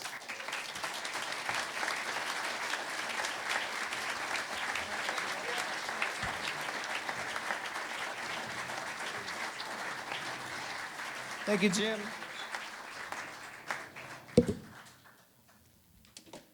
Okay, is BJ Levy here from the Musicians Fund? Are you here? Come on up. All right. The one thing that's really cool about this guy, not only is president of a major union, but he spent a lot of years as a working trumpet player. So I love it when artists help other artists, and that's what the Musicians Fund does. Take it away. Thank you, Richard. BJ. Thank you. Thank you all. What a great honor it is to be in this room with you all tonight. I didn't know Jim personally, but to feel the love in this room It really means something to hear this beautiful music. So thank you to all the musicians and all the friends that are here tonight. My name is B.J. Levy. I'm president of the Chicago Federation of Musicians, and we're the union around these parts. So when Richard called me and told me he was putting on this event and offered to raise funds for our relief fund, I was really thrilled and honored. So to tell you a little bit about it, the Musicians Relief Fund is a thing we've had for many years. During the pandemic, we gave out, we did grants that amounted to $60,000 for our local musicians that were in trouble. Everyone was out of work. We were very lucky to partner with the Chicago Federation of Labor, who matched our grants, so we got $120,000 out to the musicians of the Chicago area. Thank you. So during that time, we had people who wanted to donate to us, but that particular fund was not tax deductible at the time, so we formed the United Musicians Foundation, which is a 501c3, which is serving that same purpose now. It's a new organization, and we're going to provide help to out of luck and down on the luck and people who are having health problems, musicians in our community. It's not just union members either, it'll be the whole musicians community, so thank you. Thank you very much. So any kind of donation is very, very welcome. If you would like to make a check payable to the United Musicians Foundation, that would be tax deductible. And if you would, you could bring that tonight, or you could mail it to us at the Chicago Federation of Musicians. So that name again of the foundation is the United Musicians Foundation. And we're part of the Chicago Federation of Musicians. We thank you so much for your kindness and your generosity, and you're welcome tonight. Thank you.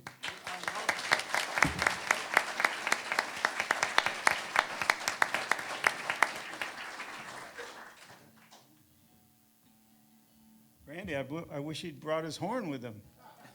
We could have used the brass section. Yeah, why not? That's a great thing. I know Jim would be really happy that this night is not only creating so much love and joy, but it's also helping a lot of people who need it. So thanks, BJ, for all the work you guys are doing. And you know what? I'm going to declare, take your tickets, take it to your accountant. It's all tax deductible, all right? Because he doesn't know me. Okay. Well, we talked a lot about Mark Twain, so let's hear one of those. Everybody knows it's a mighty big river. Flows from Minnesota to the Gulf of Mexico.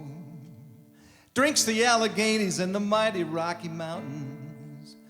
Everybody knows that the Mississippi rolls from northern Minnesota to the Gulf of Mexico. And I know that the river has a rhythm. I know it's like an Indian drum. And I know that the rhythm of the river is the rhythm of life. It's the rhythm of man. The mighty Mississippi is the heartbeat of the man. Everybody knows it's springtime on the river, just as near as heaven as a boy can be. Then comes the floods ripping like a devil, looking for Hop, Tom Sawyer, and me. Like Injun Joe, it's as mean as it can be. And I know that the river has a rhythm. I know it's like an Indian drum. And I know that the rhythm of the river is the rhythm of life. It's the rhythm of man. The mighty Mississippi is the heartbeat of the land. Everybody knows it's summer on the river. River town is busy as a bee. The river town boys dream about the river. Standing in the pilot house behind the big wheel. They want to be a pilot and ring the big bell. And I know that the river has a rhythm. I know it's like an Indian drum. And I know that the rhythm of the river is the rhythm of life. It's the rhythm of man. The mighty Mississippi is the heartbeat of the land.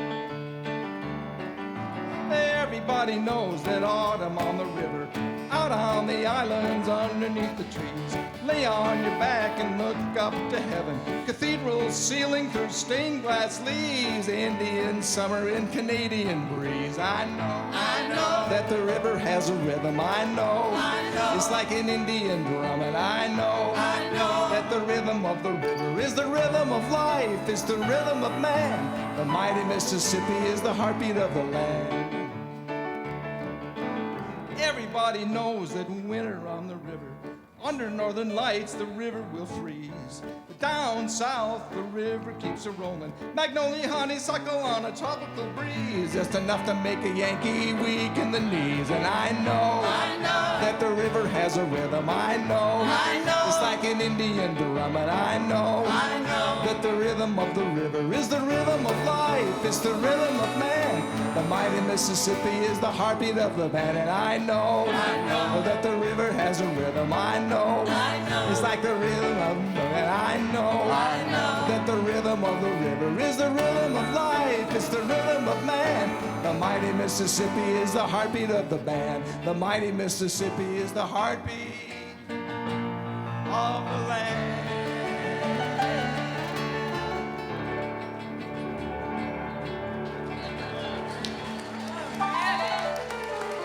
Mighty big river.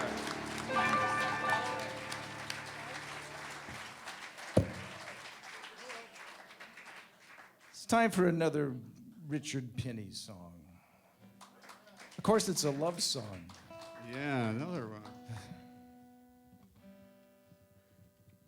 Yeah, so this is another one that Jim recorded on Crooner from Outer Space.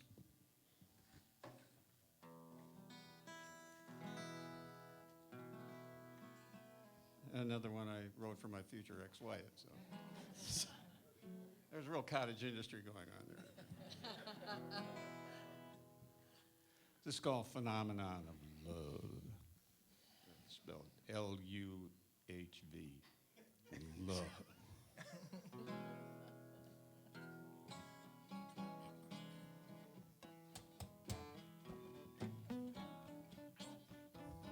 Let me turn on my guitar.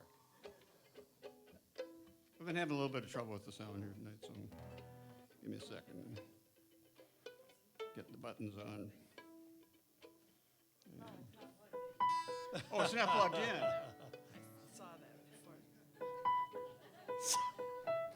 Professionals Well, while I'm doing this, I want to thank everybody here in Evansville. That's what that's it's this. Oh, it's that.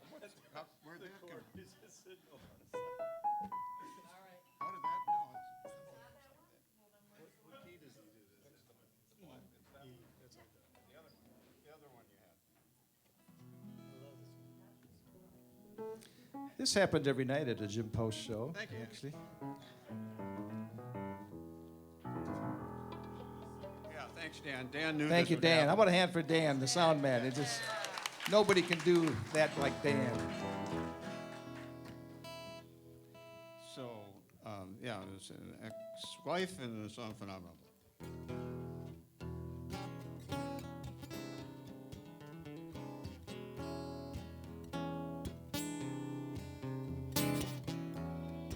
Once I was addicted to the casual love affair.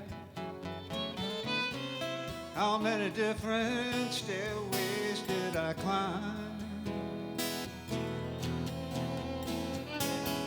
Where the ice cubes turned to water and the candles melted down. Then a long cab ride home to what was mine. I've been going so low, so long. How did you get through? I'm a full-rigged schooner mama with a one-man crew.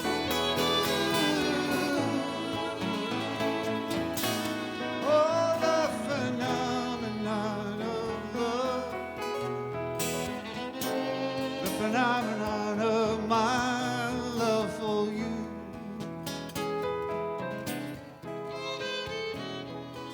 Take me to a sugar beach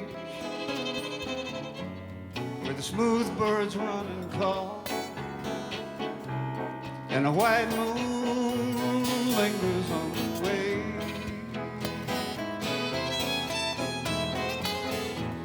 The sweat that clings between us will dissolve the night apart. Still I'll dare to tell you I will stay.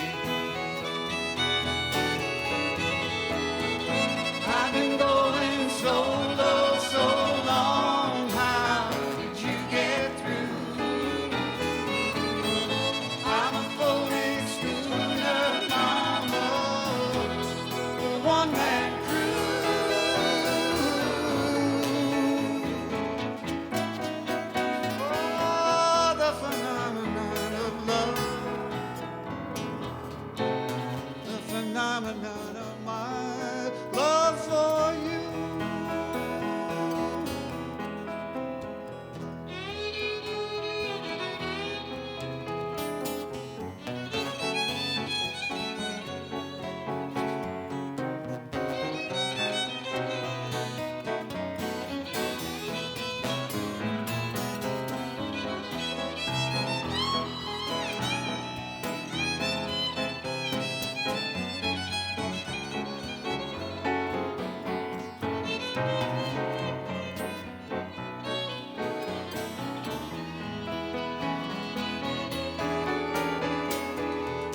I've been going solo so long. How did you get through?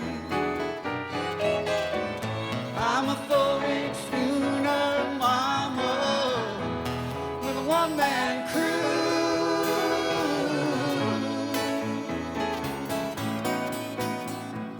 The phenomenon of love, the phenomenon of my love for you.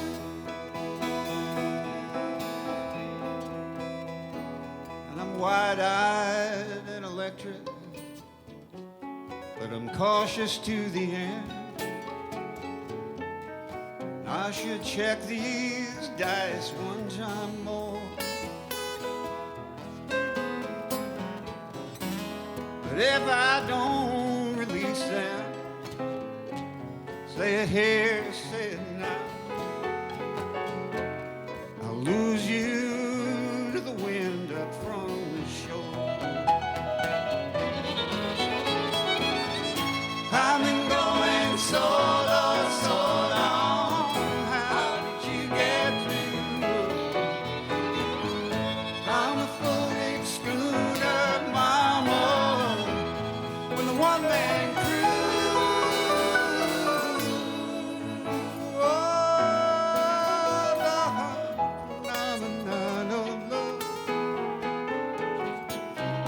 The phenomenon of my love for you. Oh, the phenomenon of love. The phenomenon of my love for you.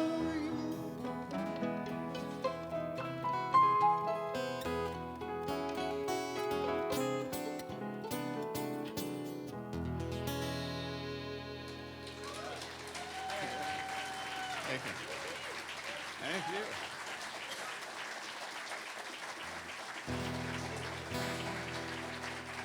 Dick Pinney.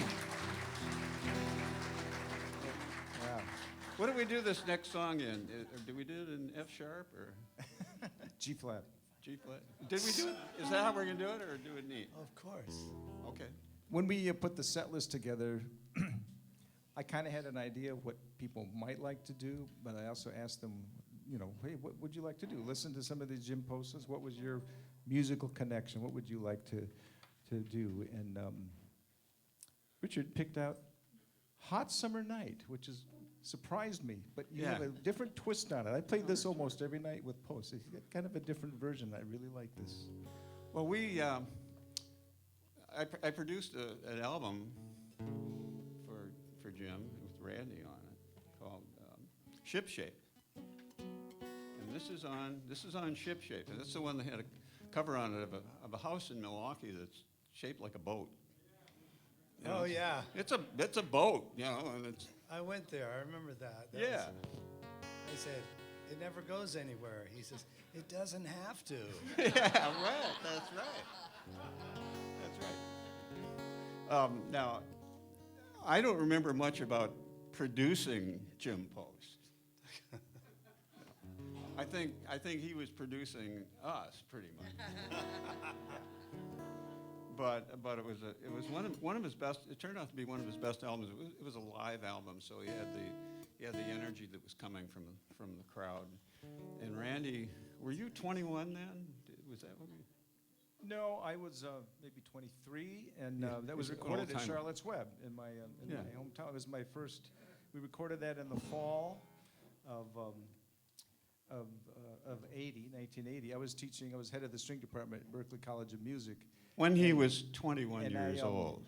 I quit my job when that album came out because Jim offered me a full-time position. I thought, should I tour around in a car playing music every single day of my life? Or should I take the subway down to an office in downtown Boston, and work with string students? It was a pretty easy choice to make, and I handed in my resignation in January of 1981. I hopped in Jim's Subaru, and he called it an African car, and we started playing every week for 2.5 years. Played Holsteins, we played the Ark in Ann Arbor, all over Canada, New England, West Coast. Every week we were working.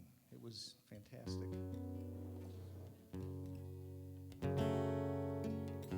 Yeah. Well, you did have a third choice of employment. You could have been a dentist like your dad. Yeah, could have. Yeah. It's kind of an ooky job, though. Yeah. So I chose Hot Summer Night counterintuitively because I realized what a beautiful song it was, and it was a song that he would come out and play as a trilogy, this barn-burning trilogy where, you know, people at the end of it would think that, oh, the show's over. God, that was great, standing O. And, but I never really paid attention to the lyrics because of the pyrotechnics that were going on stage. I thought it was vaguely religious. It turned out to be about religion, but not religious. It's a memory song for Jim. It's called Hot Summer Night.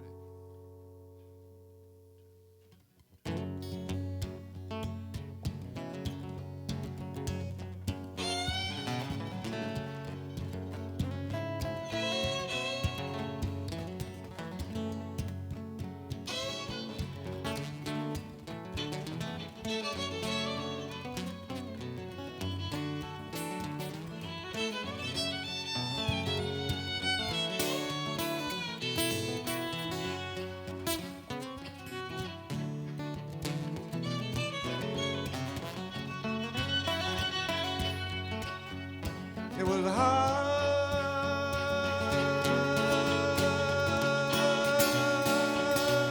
summer night.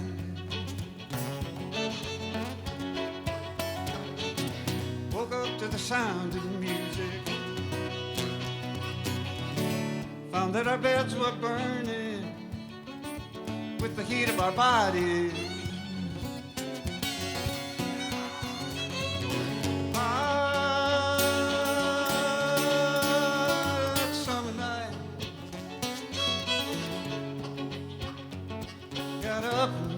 Dipper of water.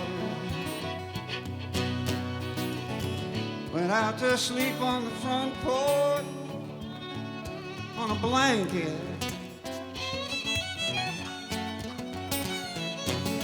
We could hear the holy rollers singing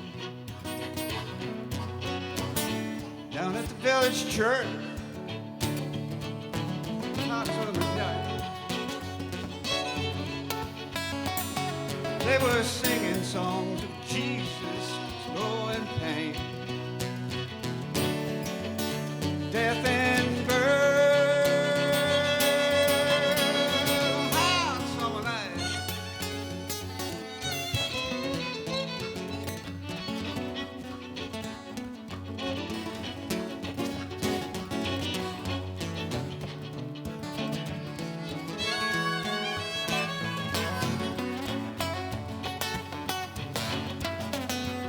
And we made love through Jesus' saved. Laughed in the middle of the holy city. Relaxed in peace in the valley. And we roll Jordan, roll Jordan, roll Jordan, roll Jordan, roll Jordan, roll Jordan, roll. On a high summer night.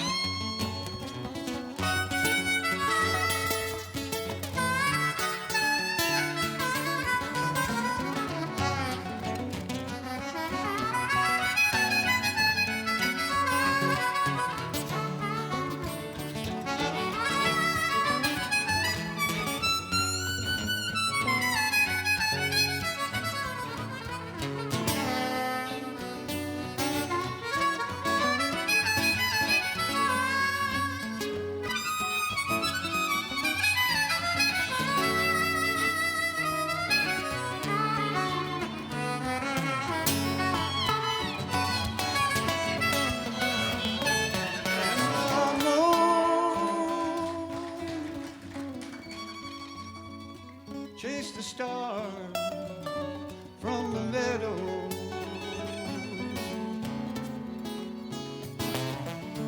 The holy roller gospel haunted the town.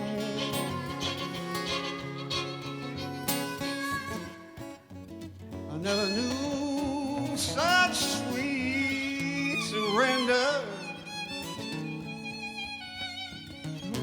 When the congregation in their bed, where the houses all around a hot summer night.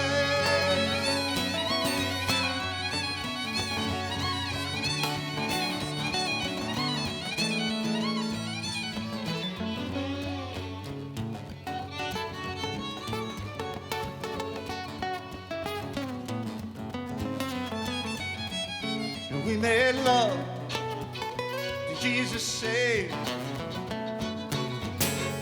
Laughed in the middle of the holy city. Relaxed through peace in the valley. And then we rolled Jordan, rolled Jordan, rolled Jordan, rolled Jordan, rolled Jordan, rolled Jordan. Oh, hot summer night. We made love through Jesus saved. Laughed in the middle of the holy city. Relaxed through peace in the valley. Then we roll Jordan, roll Jordan, roll Jordan, roll Jordan, roll Jordan, roll Jordan, roll. Hot summer.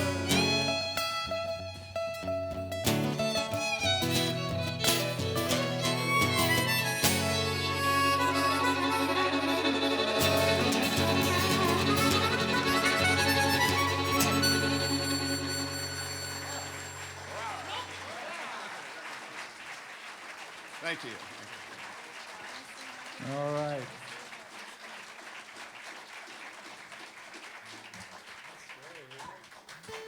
Mo was going to sing a song by Tom Dundee. Tom was a big part of the milieu of the gang that we used to hang out here in Chicago. Mo Dixon, Steve Goodman. Yeah, It's I a traded. beautiful song. Jim would do this a cappella, and he had choreography worked out, but it's a little crowded up here, so I think Mo was just going to... Here, let me do tell him a fishing song first.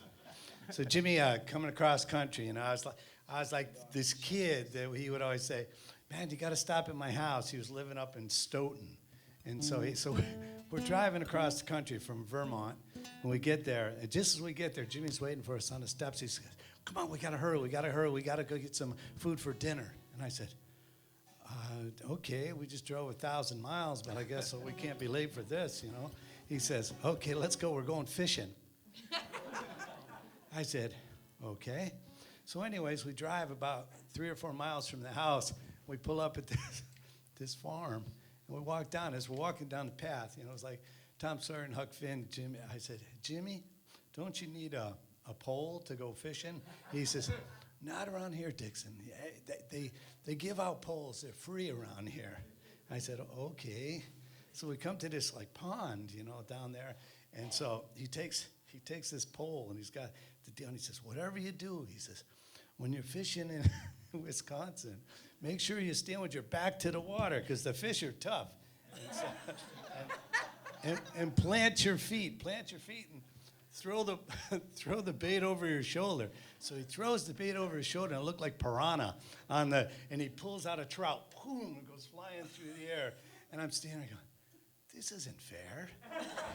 And then he says, "Here, try it. So I go on, I'm just about to, he goes, "No, Dixon, you got to get your back to the water, because the fish here are mean. The fish here are mean." So he's all ready. He throws it over his shoulder again and stuff. Out comes another trout. And I said, "Are you kidding?" Turns out it's a trout farm. Well, duh. So he gets, the last time he throws it over, by now the pond is just foaming with fish. And so he's all ready to go, and he throws it over his shoulder, and he's got this fish, and here comes this big old duck. and grabs onto the fish. So now Jimmy's got the duck and the fish, and he's help Dixon, help me! It's got me right here and stuff. He's running around the place like pulling the duck around. I'm thinking, I said, so this is fishing in Wisconsin. The next one, I'll do it in C there. The next one is this.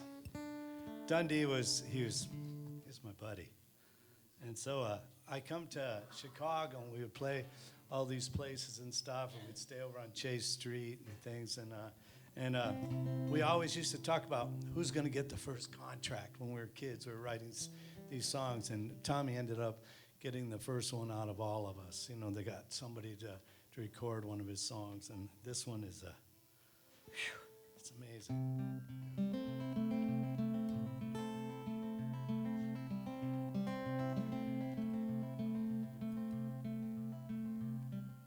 Deep within, there's a vision. The time is nothing but space, but within every minute and mile that's within it, somehow there's a beautiful face. And it's all such a delicate balance, the sport of infinity we give, expectations we have may lead down the path of the devil of discouragement lives. Dreamed I was barer than naked, and it scared me so much that I called. Help me out from the prison and the chains of the living, though nothing had hurt me at all. And it's all such delicate balance as it turns through the circles and to worry does nothing, but it steals from the loving and robs from the pleasure that's within it.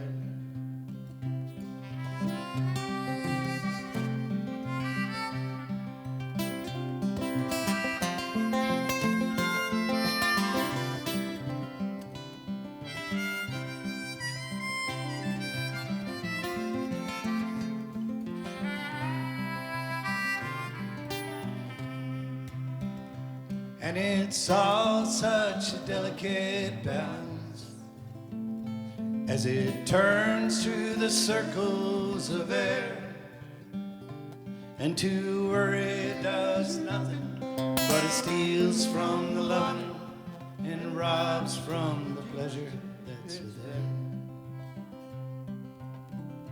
Deep within, there's a feeling that love and understanding is the door. Honesty is the key that's been given to you and me, now to open it, and oh, so many more. And it's all such delicate balance, takes away as much as it gives, and to live it is real, and to love it is to feel you're a part of what everything is.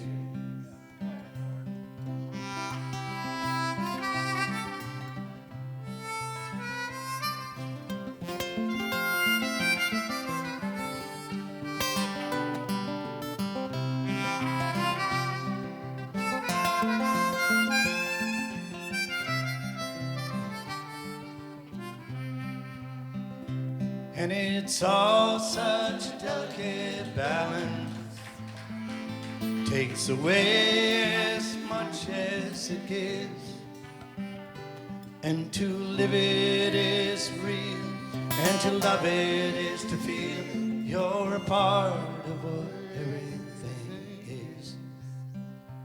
And to worry does nothing but steals from the love and robs from the pleasure that's within.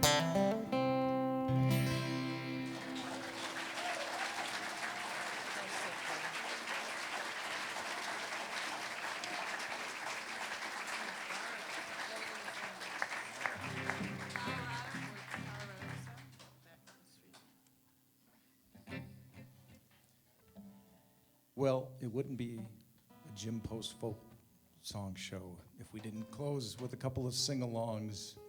So we do another one from the Colorado Exile album, the title track. We saw a video of Steve Goodman and Jim singing at the beginning, and I thought we should all sing this together. See, I think he does it in. I think something like that.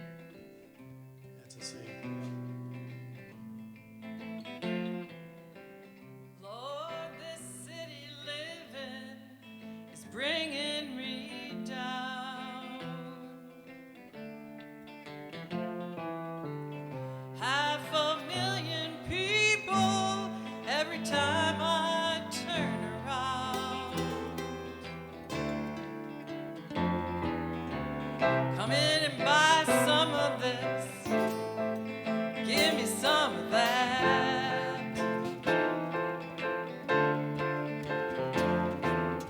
And a man can't even find a peaceful place to sit.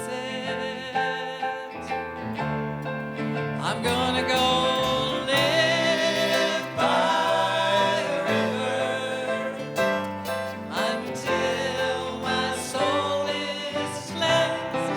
I'm gonna go live by a river. Let life move right in. Gonna go talk to those country people who live up with the trees. Gonna go live by a river until my soul is free.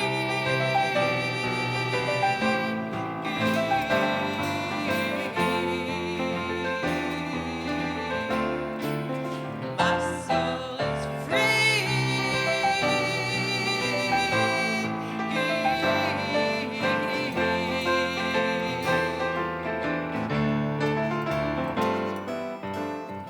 Out in Colorado,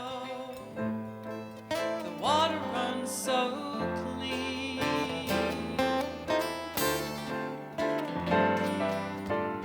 Drop down on your knees, take a drink from an open stream.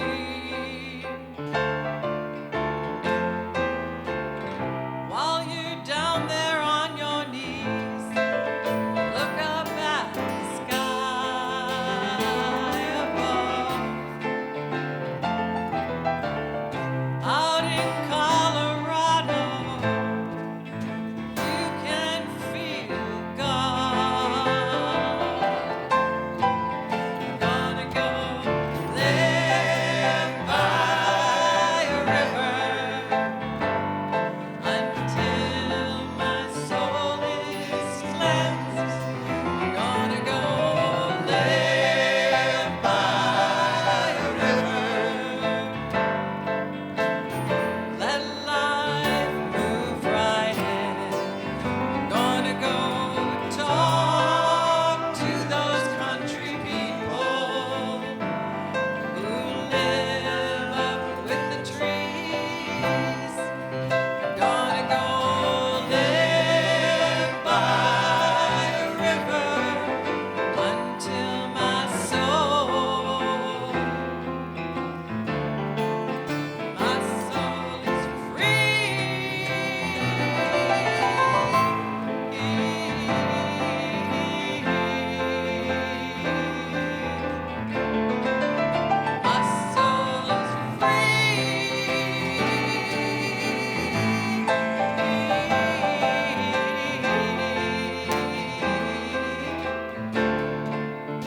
My soul is free.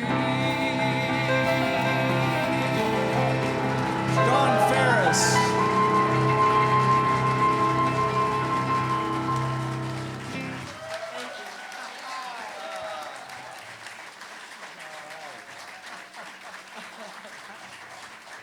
All right, Mo Dixon, take us home with another Tom Dundee song.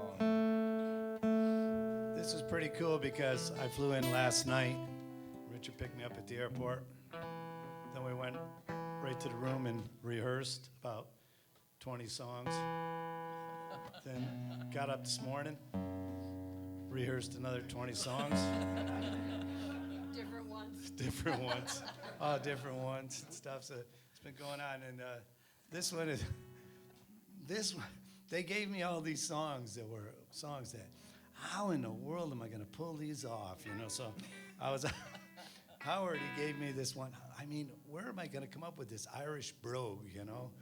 From Bainbridge Crown to the townie, down to the men. Holy cow, with a Vermont accent. Post used to always say to me, he goes, Dixon, we got to get rid of that Vermont accent. So, I mean, I'd say. You sounded like the Swedish chef on the Muppets.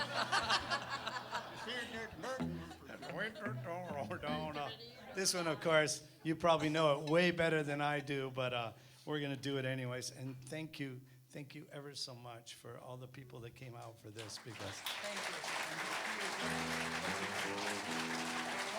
the great Howard Levy over there. Give him a big hand.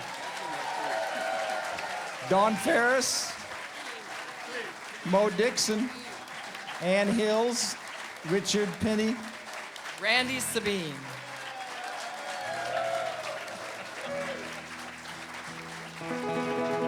Take us home, Mo. I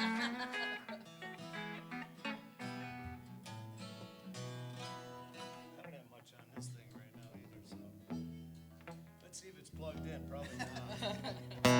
There it goes, isn't it? That's what I love about this. Wow, this one. We can do this. We have all of them.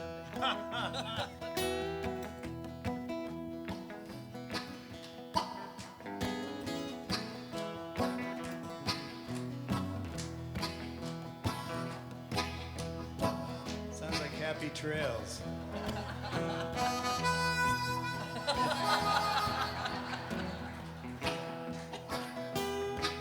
I guess the old landlord, she could not afford to keep me anymore. Now the county noticed, hanging on a nail, there's a padlock on my door. I still got everything I own, from my head down to the floor. I got the pocket full of hands, I got $1.20, a key I don't need anymore. Back on the street again, back on my feet again. I'm hanging out, hanging on, hanging in on the street again. So I went by Rose, and what do you suppose she said concerning this affair? She said, I like to fool around. I just blew into town to spend the night from South Bend. But her friend was her husband and her second cousin, Flo. Let me tell you more about her cousin you don't already know. You know, she was 6'13" tall, and she had a handlebar mustache. She looked just like Jimmy David Post. I went back to the bar. I met a little sweetheart that said she'd been waiting for a friend. She said, I like to fool around. I just blew into town to spend the night from South Bend. Back on the street again, back on my feet again. Hanging out, hanging up, hanging in, hanging sweet again.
let's hear you do it. You got it.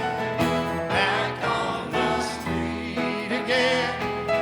Back on my feet again. Thank you very much, ladies and gentlemen, for coming out. Hanging on, hanging in the street again. Thank you, Richard Friedman. Thanks for coming out tonight.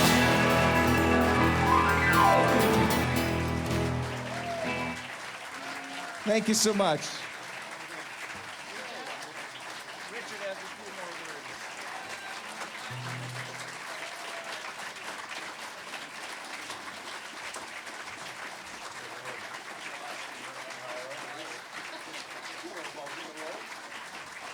What a show.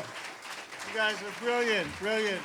Thank you so much for coming to Chicago to make this a great evening. You know what? We all gotta, okay? We all gotta take the spirit of Jim Post with us, okay? Take it home, spread it around. It never stops. It's just, and these posters never quit either. See, Darlene? Okay, thanks everybody so much. I think it's so groovy now that people are trying to get together. I think it's wonderful how that people are trying to get together. I think it's so groovy now that people are trying to get together. I think it's wonderful now that people are trying to get together. Reach out and let